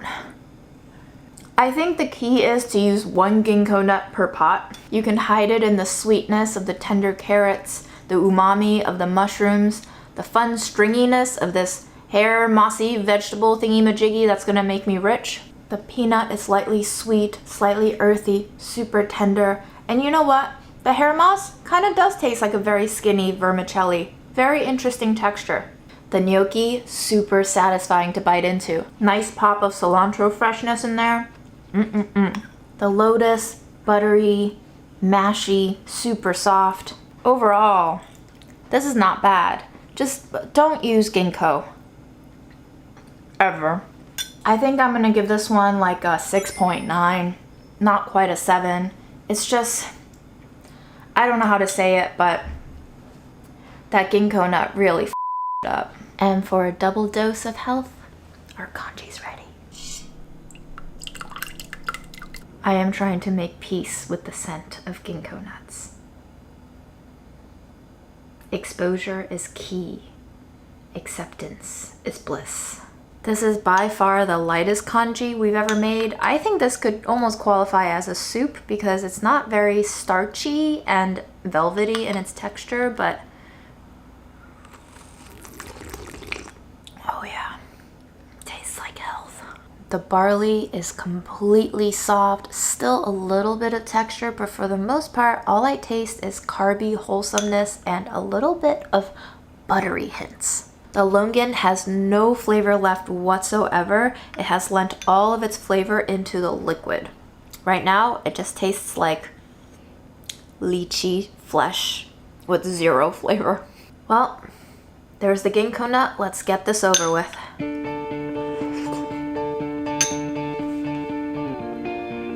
Whoa, okay.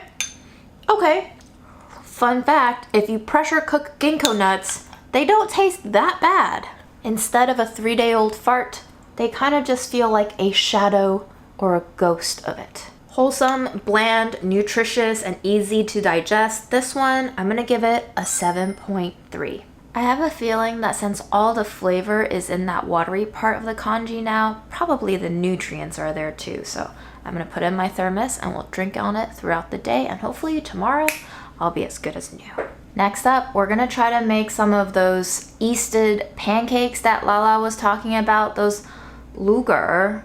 I still don't quite know what they are, but we're gonna go ahead and make some dough. For the dough, we're gonna take the remaining bit of mom's oatmeal, grind it up into a flour. We're gonna go in with some all-purpose, maybe some rye flour that was expired a long time ago. That should have been out of my freezer. Who knows when. We'll add in a touch of salt, a touch of white pepper, and a touch of ground cumin. As for leaveners, this sourdough, I think it's gonna need some help. We'll use some of this starter, but we'll also use some of mom's leftover yeast that I got from her house. I combined it with my own jar of yeast, flour, sugar mixture, so this is This is a yeasty mess right here, but it's gonna leaven some stuff, I'm sure. We're gonna mix the dries all together, and then we're gonna stream in some water until that dough feels nice and moist. The dough currently feels a little bit wet, and also with that little amount of all-purpose that we had, this dough really won't have a lot of gluten in it. So we're gonna go in and we're gonna add some bread flour. The reason why you wanna use bread flour instead of more rye is because rye really doesn't have as great of a gluten development ability as bread flour does.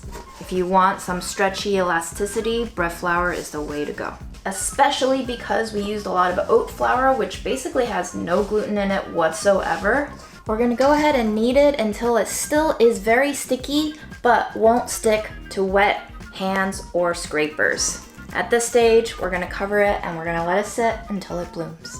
In addition, we're also gonna go ahead and make some chive oil. I'm just gonna take our chive, chop them up real small, put them in a pan with a little bit more of that avocado oil. We're gonna add in a little bit of salt and a little bit of MSG just to flavor everything.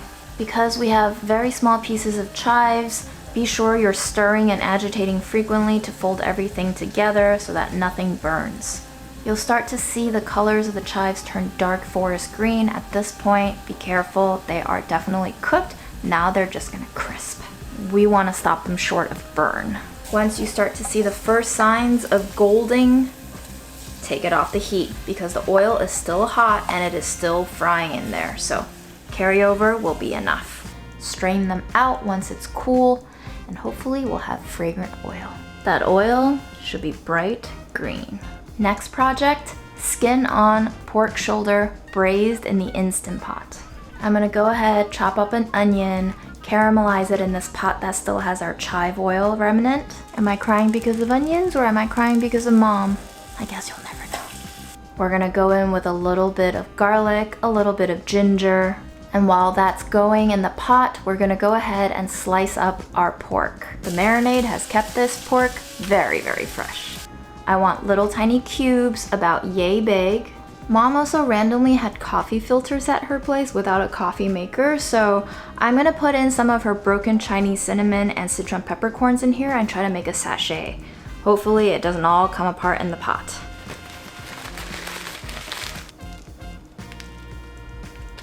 And we're gonna add in some goji, some lotus, some mushroom, some smoked tofu, some soy paste, brown sugar, star anise, white pepper, some of our raw chives, and then we're going to go in with our cooked onions, garlic, and ginger mixture. For added oomph, we can't forget about the fermented black beans. I like to use the soy paste because that disintegrates well into the broth, but this retains its shape and gives you little nuggets of flavor as you eat.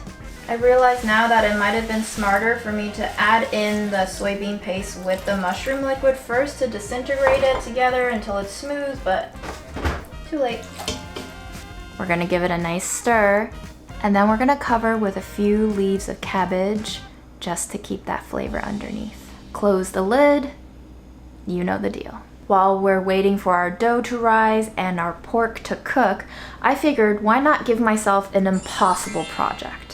With only about an hour's left of daylight today, I figured we could make some of that rice that we need for niangao and for tangyuan. Niangao is a glutinous rice sticky cake.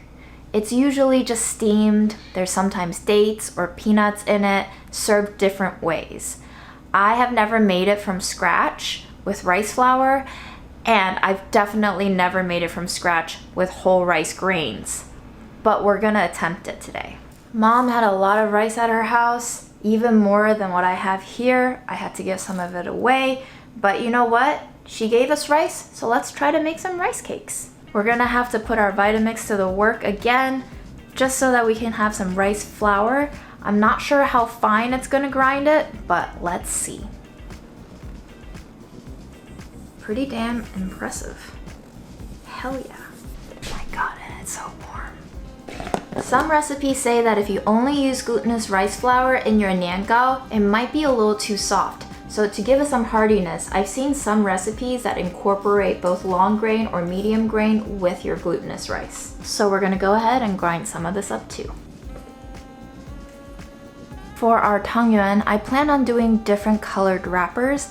So for one of them, I want to do a little rosy pink one with mom's dried roses. What I'm going to do is to blend some of those dried rose buds along with this rice flour in the Vitamix so that it gets completely integrated. That's pretty. The other two colors I'm going for is purple from ube powder that I had on hand and mugwort. This is going to be green. Believe it or not, I actually already have a tangyuan recipe up on Delish, so if you want to check out that recipe, you need your rice flour mix, you need some salt, you need sweetened condensed milk or honey or sugar, you need some boiling water, stirring with a pair of chopsticks or a wooden spoon to distribute that evenly. You're going to drizzle in your room temperature water as well, and you're going to stir until everything's fully combined. You're going to knead that rice dough until it's smooth and pulls away from the bowl, and you're going to rest it for 30 minutes. I was thinking we could do this all today, and then tomorrow morning we can have some tangyuan soup. We're going to go ahead and do this for all 3 doughs.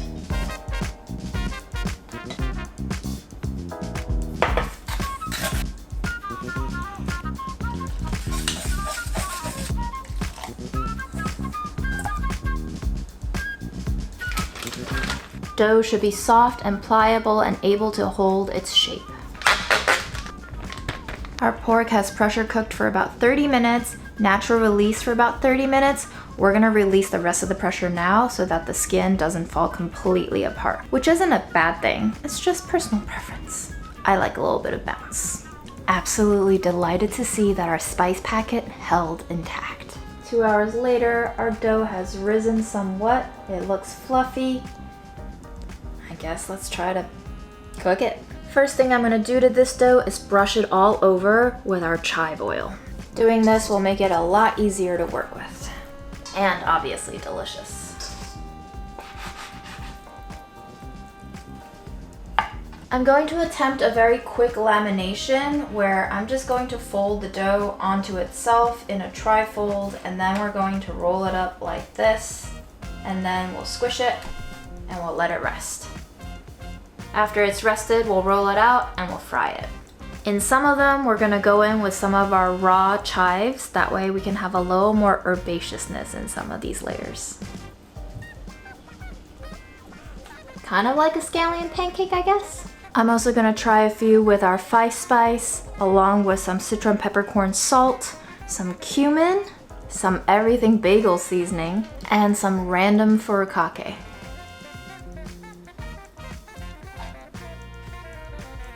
While we wait for our dough to rest again, I'm thinking we taste our pork stew.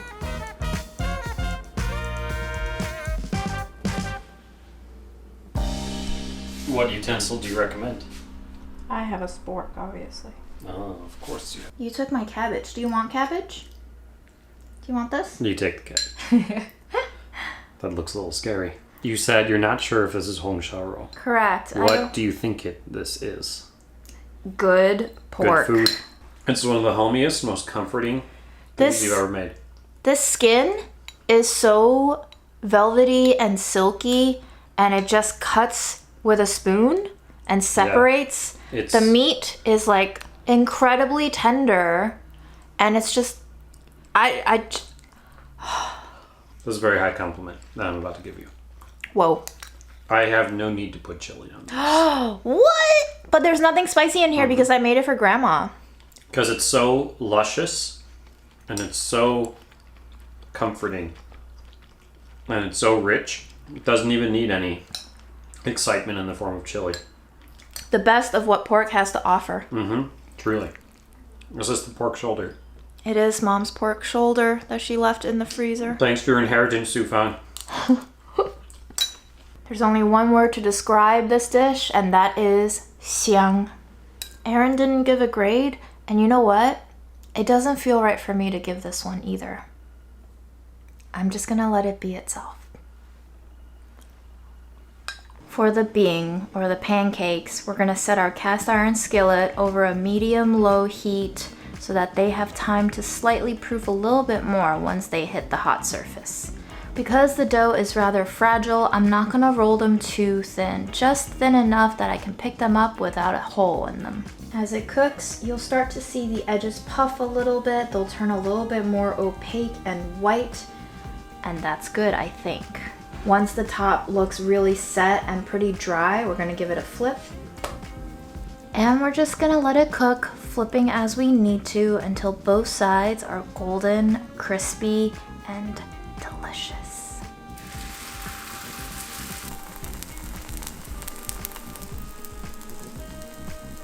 Whatever you can cook on the same day, you can fridge for the next 2 to 3 days, or you can freeze them for longer storage. So we have different flavors.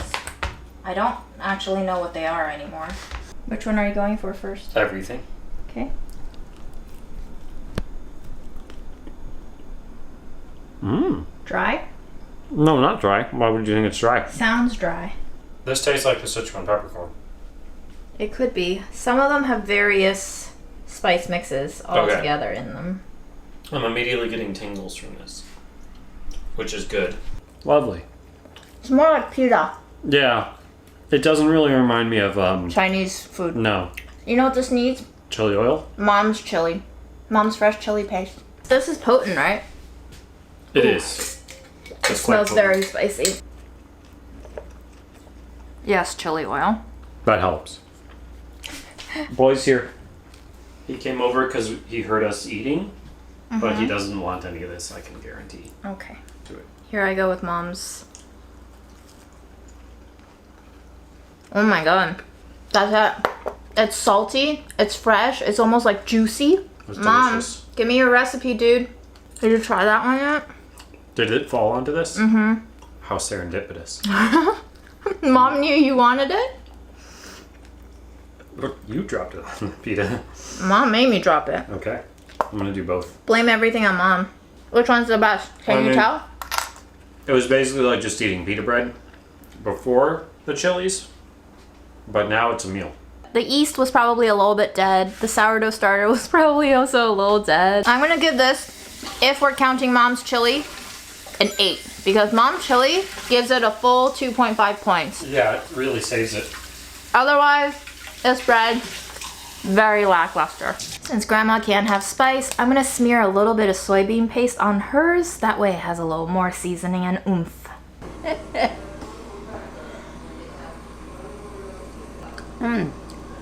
小撇子味儿挺好。这个有18样东西在里面。有很多补营养的东西。枸杞子啊。哎，这个是什么仁儿啊？莲仁。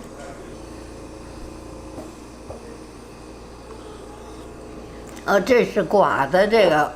对，因为我今天有点病了，所以我给自己做一点淡的。好。我最爱吃东西。做的好吃吗？好吃，这是最好的。最好的留到最后。行了。好，谢谢。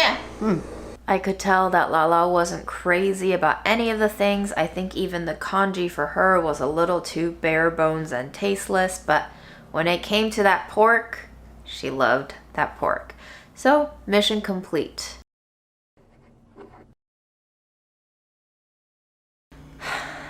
Good morning. Welcome to day 5. A bit of a rough day. I'm feeling sick. I'm missing her a lot. But we'll do our best, and we'll continue to make things that will make us feel good, that we love to eat. Hopefully, Mom will enjoy some of it. The first point of order for us today is to do all the prep for our tangyuan and our niangao, 2 non-negotiables for me on this episode. Tangyuan symbolizes the unity of the family, and they're delicious and sweet and chewy. And niangao, well, are you ready for a Chinese lesson? So niangao is actually a triple homophone. The first one, niangao, meaning year cake, meaning the cake which you eat at New Year's. The second meaning for niangao is sticky cake. It's often made from glutinous rice, therefore it's a sticky and it's kind of a cake. The third and final meaning for niangao is literally year high, meaning a year of success. And this last one is probably why we eat it at New Year's, because we want to wish for a great year ahead. If you go ahead and look it up on Wiki, you'll find that there are a lot of regional variations of Niangao, and Mom has maybe made me 2 different kinds of Niangao in my life. I'm not crazy about either one of them. There's this brown sweet one that's fried, that's more of a Cantonese thing, and there's this one that is a savory rice cake, kind of similar to Korean rice cakes, usually stir-fried. She's also made me ba bao fan before, or rather she's bought it from the store most times. And ba bao fan is 8 treasure rice, where you have 8 treasures suspended in glutinous rice, steamed in a bowl, flipped upside down. It looks kind of like a pineapple upside down cake, but it's not. However, because we're cooking for me, and kind of Mom, but mostly me, I'm gonna make something with our glutinous rice powder that I love to eat, something that I grew up when I was a kid in Beijing. It's basically a street snack called Lu Da Gun, which literally means donkey rolling. Think of it like a Chinese Swiss roll, but with glutinous rice rolled around red bean filling and then tossed in soybean powder. Now, I don't have red beans from Mom's, but I do have mung beans, or in Chinese, lu dou, aka green beans. So we'll give this a try. Because I was too tired and too sick, I didn't have the foresight to soak this overnight, but we'll see what the Instant Pot can do for us. We're gonna go ahead and give this a rinse, fill it up with water, just enough to cover, and then we're gonna let it seal and steam in there for, I don't know, half an hour. Is that enough? In the meantime, on the stovetop, we'll toast up all of our filling ingredients for our tangyuan, the remaining peanuts. Black sesame, some coconut, some pepitas. Be sure you are shaking the pots and the pans very, very frequently so that they don't burn. And yes, would this have been easier in the oven? Do I want to turn on the oven? When I went to Mom's house to clean it out, her oven looked like it had never been used except for anything other than storage, maybe. We're waiting for things to smell nutty, look golden, toasty, and then we pull them off the heat immediately. When the peanuts are cool enough to handle, we're gonna rub their skins off for a more nutty and less astringent experience. The peanuts and the black sesame are gonna get ground down with some sugar, and we're gonna cook that with some cornstarch into a little soup in which our tangyuan will be suspended. Our pepitas and our coconut are gonna get combined with our fried millet experience from the other night, and we're gonna grind this with some sugar into our tangyuan fillings.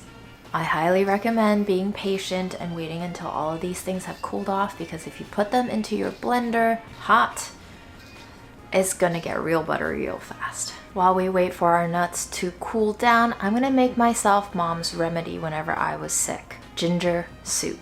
If y'all know how to properly grow ginger and harvest it, can you drop me a comment down below? Because I'm pretty sure I'm just hacking away at this thing, but internet knows best.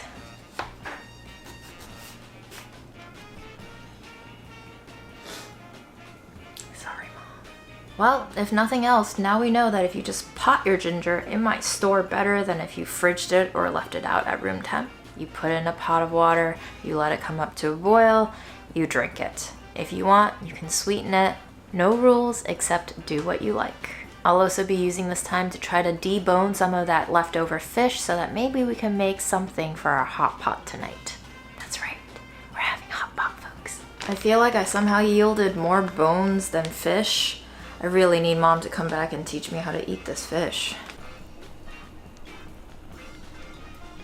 The longer you let this soup go, the stronger it'll get, the more yellow in color it'll get. So it's totally up to you, personal preference. Which leads me to wonder, is there a difference between tea and soup? Is tea soup?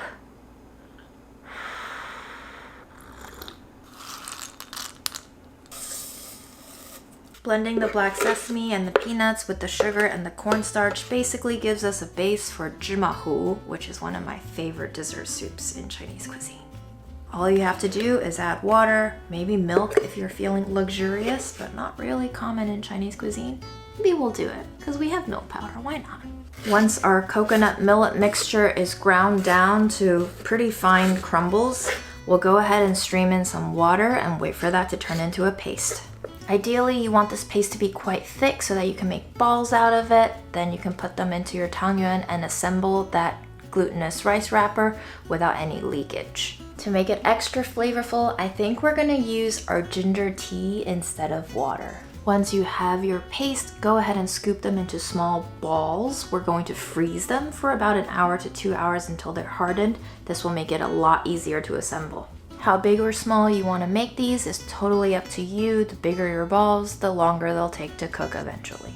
I think it's time to take a look at our mung beans. They are pleasantly very mush, not very liquidy at all, which is perfect because we want a paste. So right now we're gonna dump them into our Vitamix and we'll give them a blitz until they're nice and smooth. Then we'll get cracking on that butter, brown sugar, butterscotch. Because this is homemade bean paste, I love leaving a little bit of texture of whole beans in there, just so you know it didn't come from a factory. For our butterscotch in our large pot, we're gonna go in and throw in this half stick of butter that mom kept in a dried coconut flakes bag for whatever reason. We're gonna go in with a little bit of brown sugar as well as a pinch of salt. I'm starting to see some butter separation from our butterscotch, which might mean that I used way too much butter, so we're gonna try to strain some of that butter out. Whoops. That's looking much better. Once the mung beans are in, we're gonna fold and whisk until everything's nice and combined. With our butterscotch, I would say this mung bean paste actually looks quite similar to red bean paste. And then I think I'll go in with a little touch of vanilla. For the next component of the ludagur, we're gonna need to make the mochi base. So basically we're gonna take our rice flours that we ground up yesterday, put them in a bowl and knead them with some water. In this case, I'm gonna go with our ginger tea again. We're gonna knead them until that ball forms. We're gonna drop in a little bit of butter into the dough as well, just to make it richer.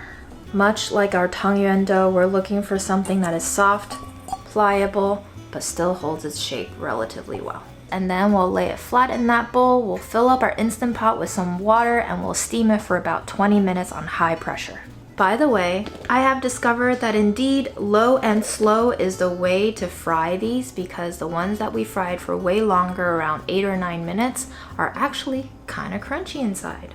It also helps to make them slightly smaller.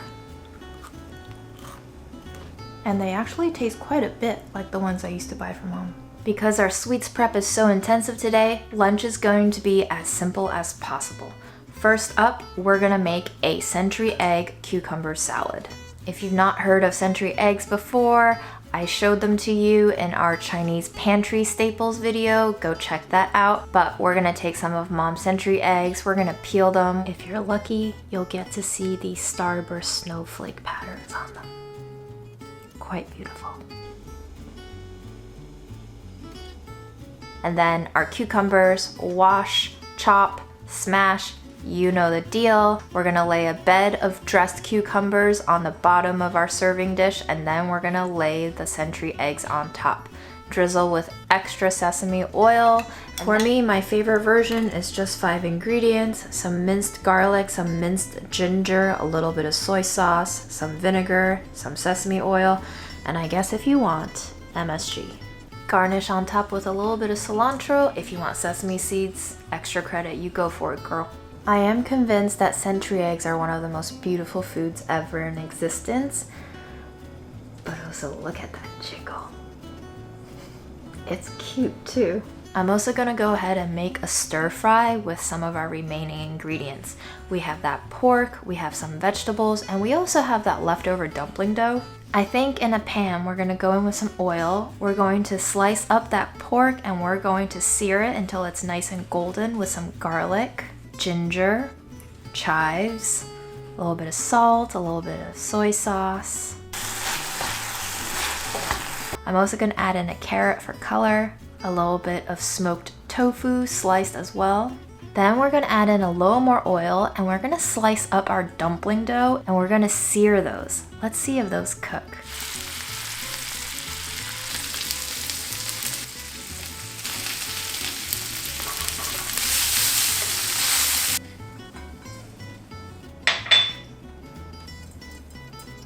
finally, for our leftover beaten dough, we're gonna go ahead and keep it nice and plump, kind of thick and small today, and I'm gonna dimple it with my fingers, and we'll try to cook it to see if it can be a little bit more plush, a little bit softer, and a little bit more delicious. A little salt on top for extra seasoning.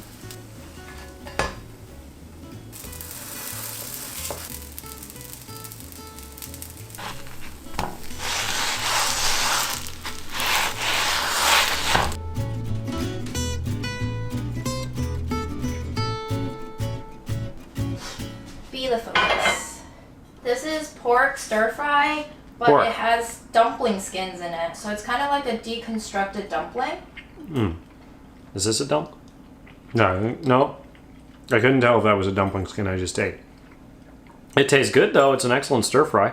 Yeah, it's like classic Chinese stir fry flavors with that fun addition of the dumpling skin. And that's honestly what stir fries need, is more carbs. Maybe I'm just very hungry because June kept me waiting so long to eat. Sorry. But this is delicious. I'm glad. 1 trillion out of 10, June. Wow. Are these yesterday's pancake or today's? Remade. Okay. So I tried to rework these so that they're not as dry as yesterday's. I think I'm successful. Then we're gonna do a dip.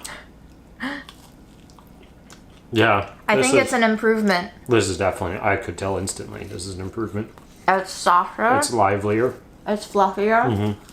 The dough taste is better. I think the sourdough starter needed overnight rest. And looking at this cucumber salad in the back, this might be my favorite food day yet. So it's cucumbers on the bottom and then century eggs on top. How do you feel about century eggs? I definitely support them. I was looking the other day because I was showing your grandmother old photos and videos. And I showed her the video I took. I don't know if you remember. We were standing in front of a fast food store with Will and some other people, and I was eating a century egg, and you were filming it. And it was basically like a proto June Aaron food vlog, because it was like 11 years ago.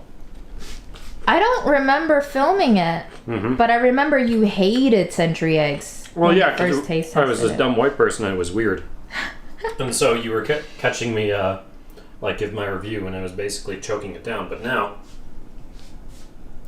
now you're a new man love it. who loves century eggs.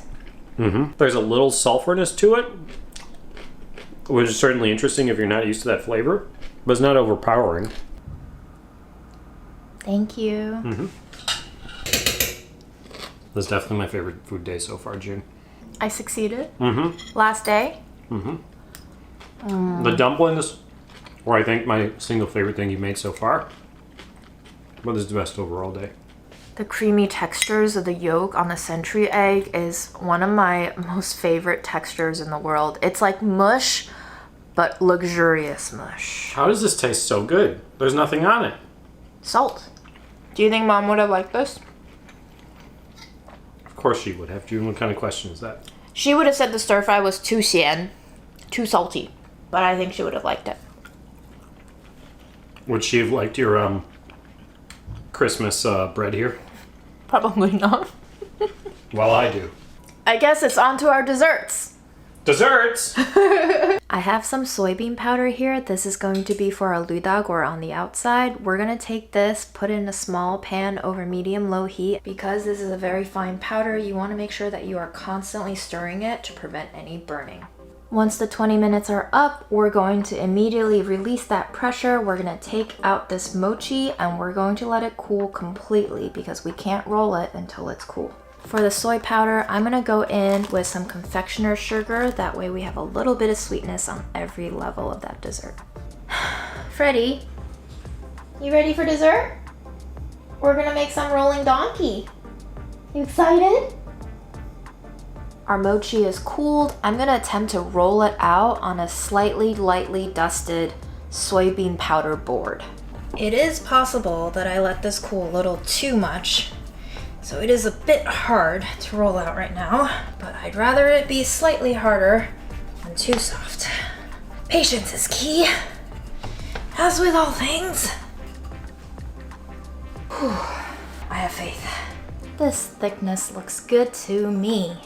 We're gonna go ahead and just spread a nice thick but not too thick layer of our bean paste on there. You're gonna need a silicone spatula because an offset will stick. You wanna make sure you have a non-stick utensil to help you just glide that paste into a smooth, even layer all across. The last time I bought Liu Daguer, I believe it was somewhere in Flushing, and I brought it to mom, and for the most part, it was pretty good. But you know what? Too little filling. So today, when we're making our own, we're gonna have just the right amount of filling. This entire episode, I've been thinking, damn, wish mom were here to taste all of these things, and I wish I had her grades, but the funny thing is, if mom hadn't passed away, I don't think we would be doing this episode. I probably would have never leaned into Chinese ingredients like this, and wouldn't be making Liu Daguer on Delish, that's for sure. Once you have your paste spread out evenly, go ahead and roll it up. I like to go alongside the longer end just so I have more nuggets later, but you're welcome to go really thick on your donkey. Just like a Swiss roll, you want that seam to be on the bottom. You want to tuck it in, you want to smooth it out, make sure all of your pieces are even. Most people like to dust this right now while it's still in a log, but for me, because of my space and I don't want dust everywhere, I'm going to cut it up first and then we'll roll it.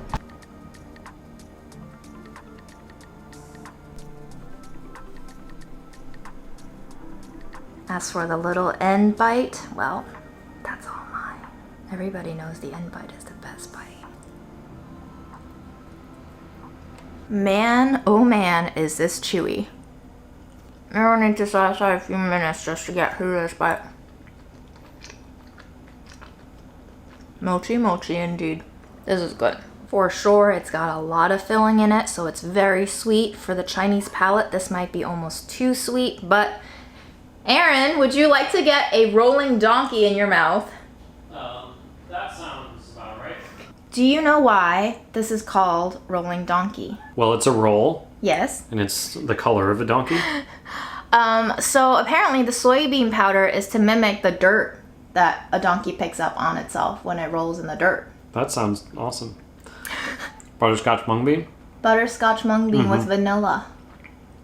Well, it's not chocolate. I know that much. Yes, I know. Everybody thinks red bean is chocolate. It's chewy. Yes. That's cool. Yes. I like the soybean powder on the outside. Okay. You don't like it. Just wish it was chocolate. Okay, alright. Well, we don't have chocolate. Some Chinese pastries do have chocolate, but it's probably red bean paste. So, you've been warned. The rice flour mochi bit needs to be a little bit softer, but on the whole, I think I did a pretty damn good job. I'm gonna say 8.9. No, I'm gonna say 9. Next up, tangyuan. We're gonna roll out our dough into a rope. We're gonna section them off into gnocchi-like pieces. We're gonna flatten them. We're gonna roll them around just with our hands, pushing the two palms together like this. We're gonna nestle in a little center ball of filling. Then we're going to close the petals of the dough up and we're gonna roll it into a round.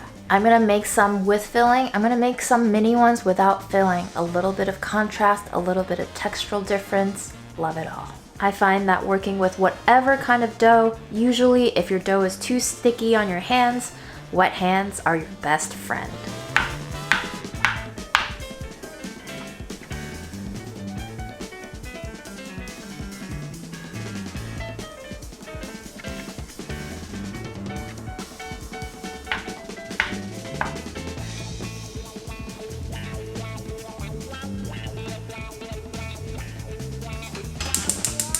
Once we have our tangyuan assembled, I'm going to set 2 pots of water on the stove.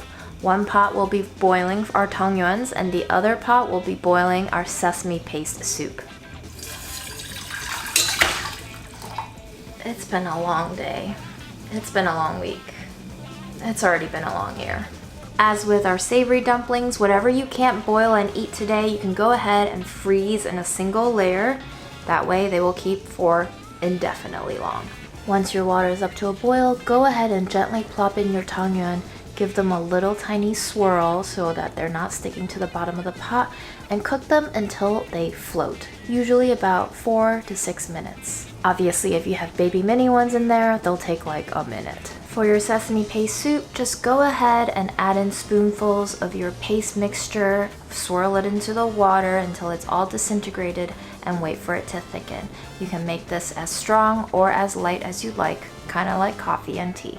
The way I grew up with these, very common to just serve them in the boiling liquid that they cooked in. However, today, black sesame. You ready for tangyuan, Aaron? Yes. You remember our tangyuan in Hong Kong? Yeah, I think. How close do you think these are? Not close at all. Let's see. Can you guess what filling it is? I think it's peanut. You're wrong. What is it? There's absolutely 0 peanuts in here.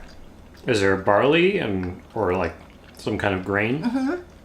Fried millet. Okay. There's some sesame, very little.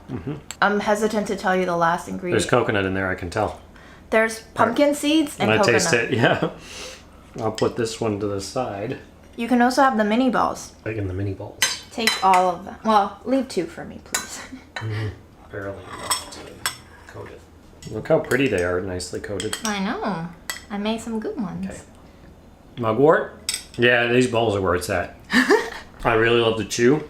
Okay. They remind me of like partially cooked pasta, like al dente pasta, Okay. which is great. That's the rose. Even better. And then the zube. Can you taste the flavor? The rose is very light, but I do taste it. It's there. Wow. I love the chew of the little balls.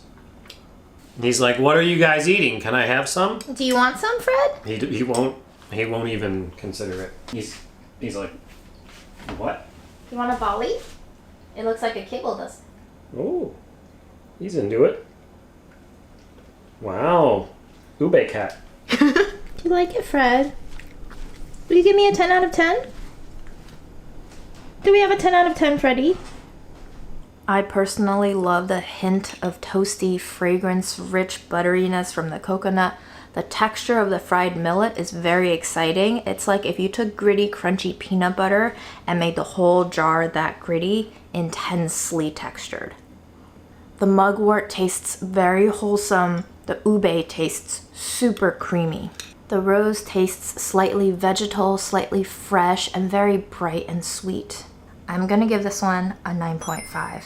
It's pretty close to perfect, especially with that sesame soup. Don't kill me, Zach, but I think we're gonna have to do the hot pot tomorrow. And yes, tomorrow is day 6, but it just wouldn't be a holiday with Mom unless there was hot pot. And tonight, it's a little too late. I've had a lot of glutinous rice. It's hitting heavy in my stomach. However, before I sign off tonight and deliver all these goods to Lalao, I'm gonna make some fish ball with our remaining fish scraps. We still have some rice flour left, and we have lots of ingredients that we can fold into the mix to cohese them together. Is that a word? Cohese? No, cohere. Cohere them together. There's my English. Along with fuju, aka yuba, which you saw earlier, fish ball is probably my favorite thing to go into the hot pot when it's time to eat. So I gotta try to make a facsimile with what I have on hand. On the spice front, we're gonna go with our own mixture of 5 spice. It's going to include some crushed Sichuan peppercorns, a little bit of Mom's fennel seeds, a little bit of white pepper, cumin, black pepper. As far as meatball goes, MSG, non-negotiable. We're gonna go in with a little bit of the soy paste, a little bit of Mom's mysterious meat sauce, a very teensy touch of her fresh chili paste. I'm going to grind in the ginger that we made tea out of, and I'm gonna plop in a little bit of our boiled peanuts. We're obviously gonna grind it together with the fish, and I'm thinking we can drain this hair moss and the silver ear and grind them into our fish ball. To bind it together, we'll use our remaining rice flour. I'm also gonna plop in some of our soaked longan and a touch of sugar. Unfortunately, it looks like we need quite a bit more binder, so I'm gonna go in with our tangyuan dough and some leftover dumpling dough. Yes, y'all, this is gonna be a crazy, crazy fish ball. Outlook is not looking great, but we're gonna stick it in a container, we'll put it in the fridge, let it rest overnight. Maybe tomorrow magically Santa Claus will have come and saved us all. Who knows? 黄瓜皮蛋。啊，黄瓜。哦，这好吃。有猪肉。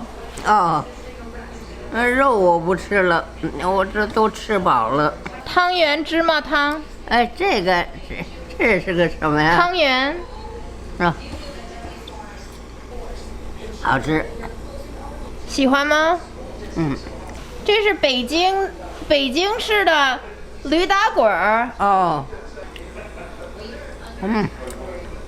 好吃。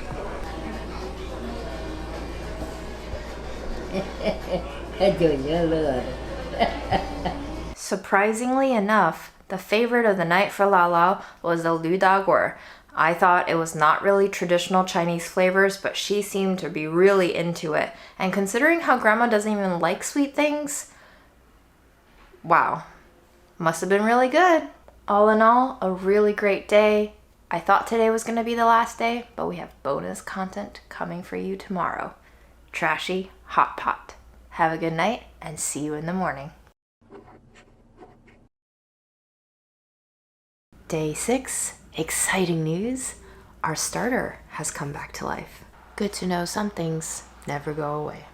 But anyway, on to hot pot. When you're eating hot pot, there are essentially 3 components. You have the flavorful soup broth, you have the ingredients that you're gonna cook in that broth, and you have the sauces that you're gonna dip your cooked ingredients into before it hits your mouth. For the broth, I think we're gonna use our bone broth in combination with adding some spices along with some of that nectar from our pork shoulder braise. For our actual eating ingredients, we have a lot of leftovers. And as for the condiments, well, my favorite condiments when it comes to hot pot is sha cha jiang, which we don't have any right now. I also really love sesame paste as well as cilantro. So instead of the sha cha jiang, which we don't have, I'm thinking we can use Mom's mystery meat sauce. Sesame paste, we're gonna try to make some out of Mom's remaining white sesames. And we have that fish ball that we need to figure out if it's actually edible at all. Currently, our fish ball paste looks somewhat solidified, so I'm gonna put it in some boiling water and see if they cook.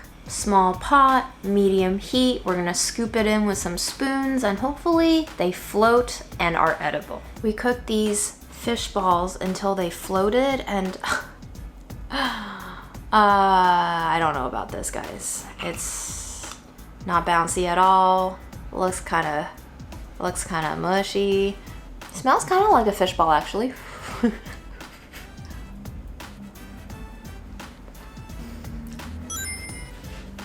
It's got a lot of things in it. There's a hint of fish in the background. There's a little bit of like maybe mushroomy, fungusy vibes coming from the silvery ear and the hair moss, but for the most part, I'm tasting a lot of spices, which, yes, spices. Spice is good. On the whole, not bad, but would not recommend making fish balls this way.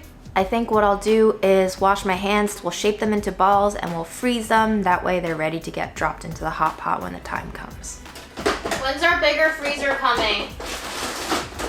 I also have some leftover dumpling filling. We're gonna shape these into meatballs and freeze them too. In the meantime, we'll also toast up Mom's sesame seeds until they're nice and golden. Small pot, low heat, keep an eye on it, keep it stirring. We're gonna go ahead and let these sesames cool off and then we're gonna grind them with a little bit of salt. That's it.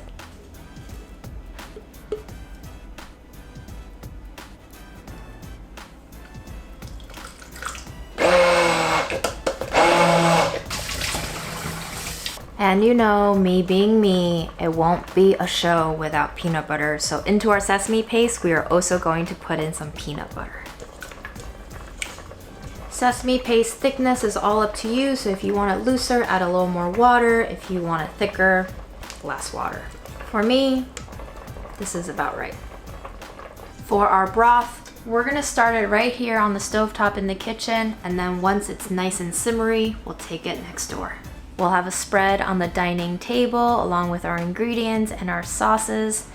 And that's right, we have a dining table now. Thanks for that too, Mom.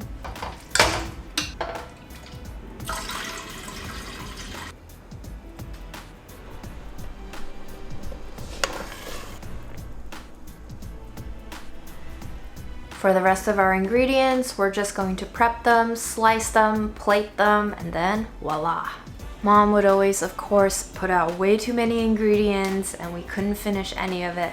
Today, we're gonna have a more pared down version of that, a little more realistic for our stomachs. But it's not really hot pot until you know you've had too much food. So we're gonna put out all that we have left over. Are you being a creep, Freddy? Do you want hot pot? You do? For our hot pot menu today, we have a plate of veggies, cabbage, carrots, broccoli, tofu, cilantro, some gnocchi, some mochi balls.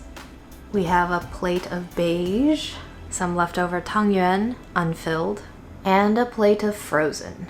We're gonna go ahead and grate some ginger, grate some garlic, and I really think there's no better time than to crack open this baby than today. And we'll have to make sure to pour Mom a glass too. Do you have any favorite dishes from this week? Definitely what I'm smelling right now. It's not really hot pot, it's like pork stew, right? Mom, cheers to you. You're a total babe. I loved the dumplings and I love what I'm smelling right now. That's what I liked from this week, June. You're drinking out of a test tube? You're drinking out of a coffee mug, June. Don't give me for what I'm Obviously drinking out of. we're not drinkers. Ooh, sorry, I forgot to cheers, Mom. Cheers, Mom. Cheers, everybody. Is this shit expensive? It's considered like a basic fancy champagne, I think. I've had better for cheaper. June, I'm gonna make the sauce now. Can you tell me what some of these are? What's this? That is soybean paste. It's like soy Okay. sauce, but super concentrated in paste form. Okay, that looks a little hard to work with. What's this? That's our sweet and sour sauce. And what's this? That's Mom's mystery meat sauce. Okay, well, we're obviously starting with the most important thing of all. Okay. This is, Spicy chili oil that we Required. made. and we're gonna do the second most important one, which is garlic. This is garlic, not ginger, right? Tiny bit of ginger just to spice things up. Then we're gonna do some pickled chili to contrast with the fresh, or chili oil rather. Obviously some fresh homemade sesame paste that June With did peanut. amazingly well on. June asked me, can I make sesame paste with an immersion blender? And I was like, I don't think it'll work. And she did it anyways because she believed in herself. Is this MSG? Yes. Obviously we're doing some of that. And this is, I already forgot what you said. Mom's mystery meat sauce. Mystery It's meat sauce. This is a standard hot pot sauce, I think. Yes. It looks very similar to those. The sha cha jiang. Exactly. You know what I need, June, obviously, is black vinegar.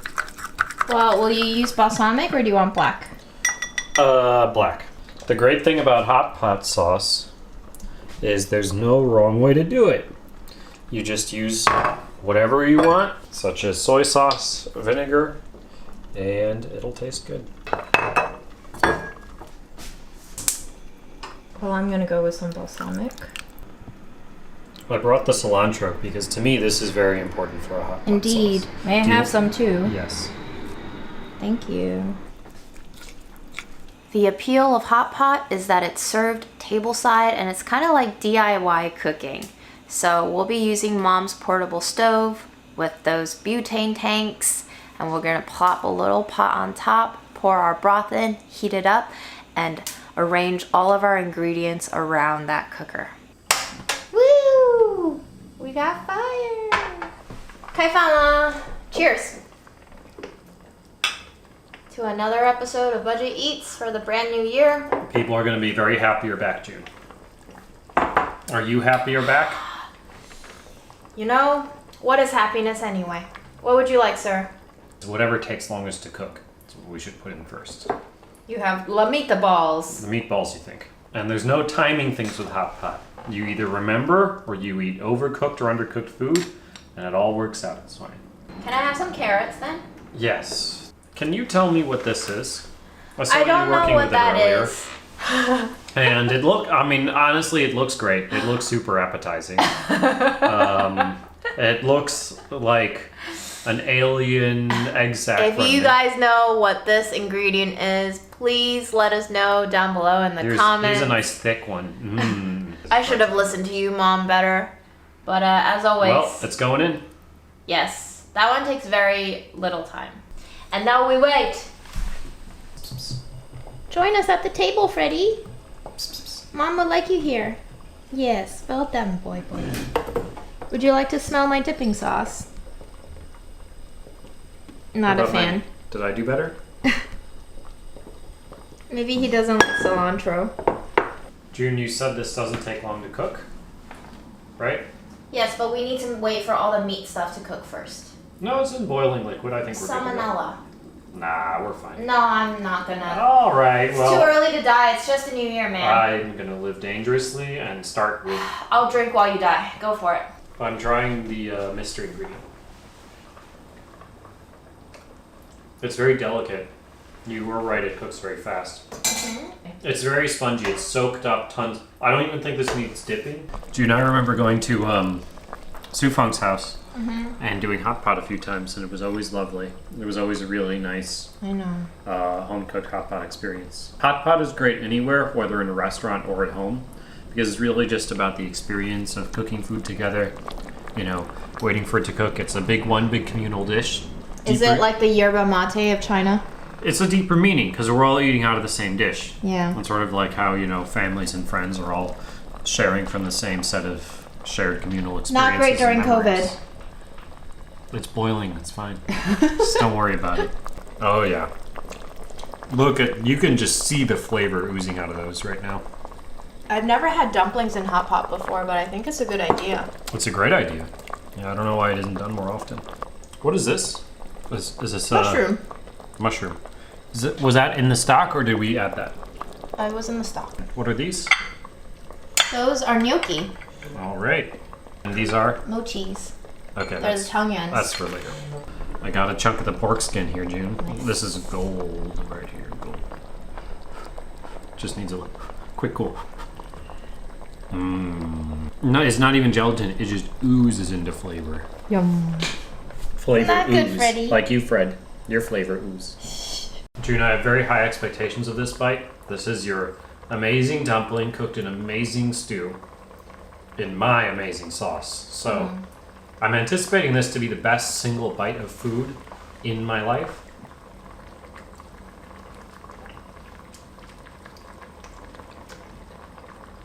I hate it.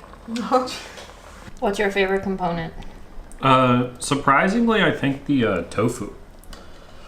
Yeah, it has excellent flavor on its own, and then it soaks up just enough of the sauce where it doesn't literally just taste like the sauce, like that spongy mystery ingredient earlier, but it retains its own flavor while like using the sauce's extra flavor. Is that the right way to We opened the bottle, so we do have to finish this now. No, we don't. Yes, we do. It's bubbly, and there's like 3 sips left, June. No. Yes.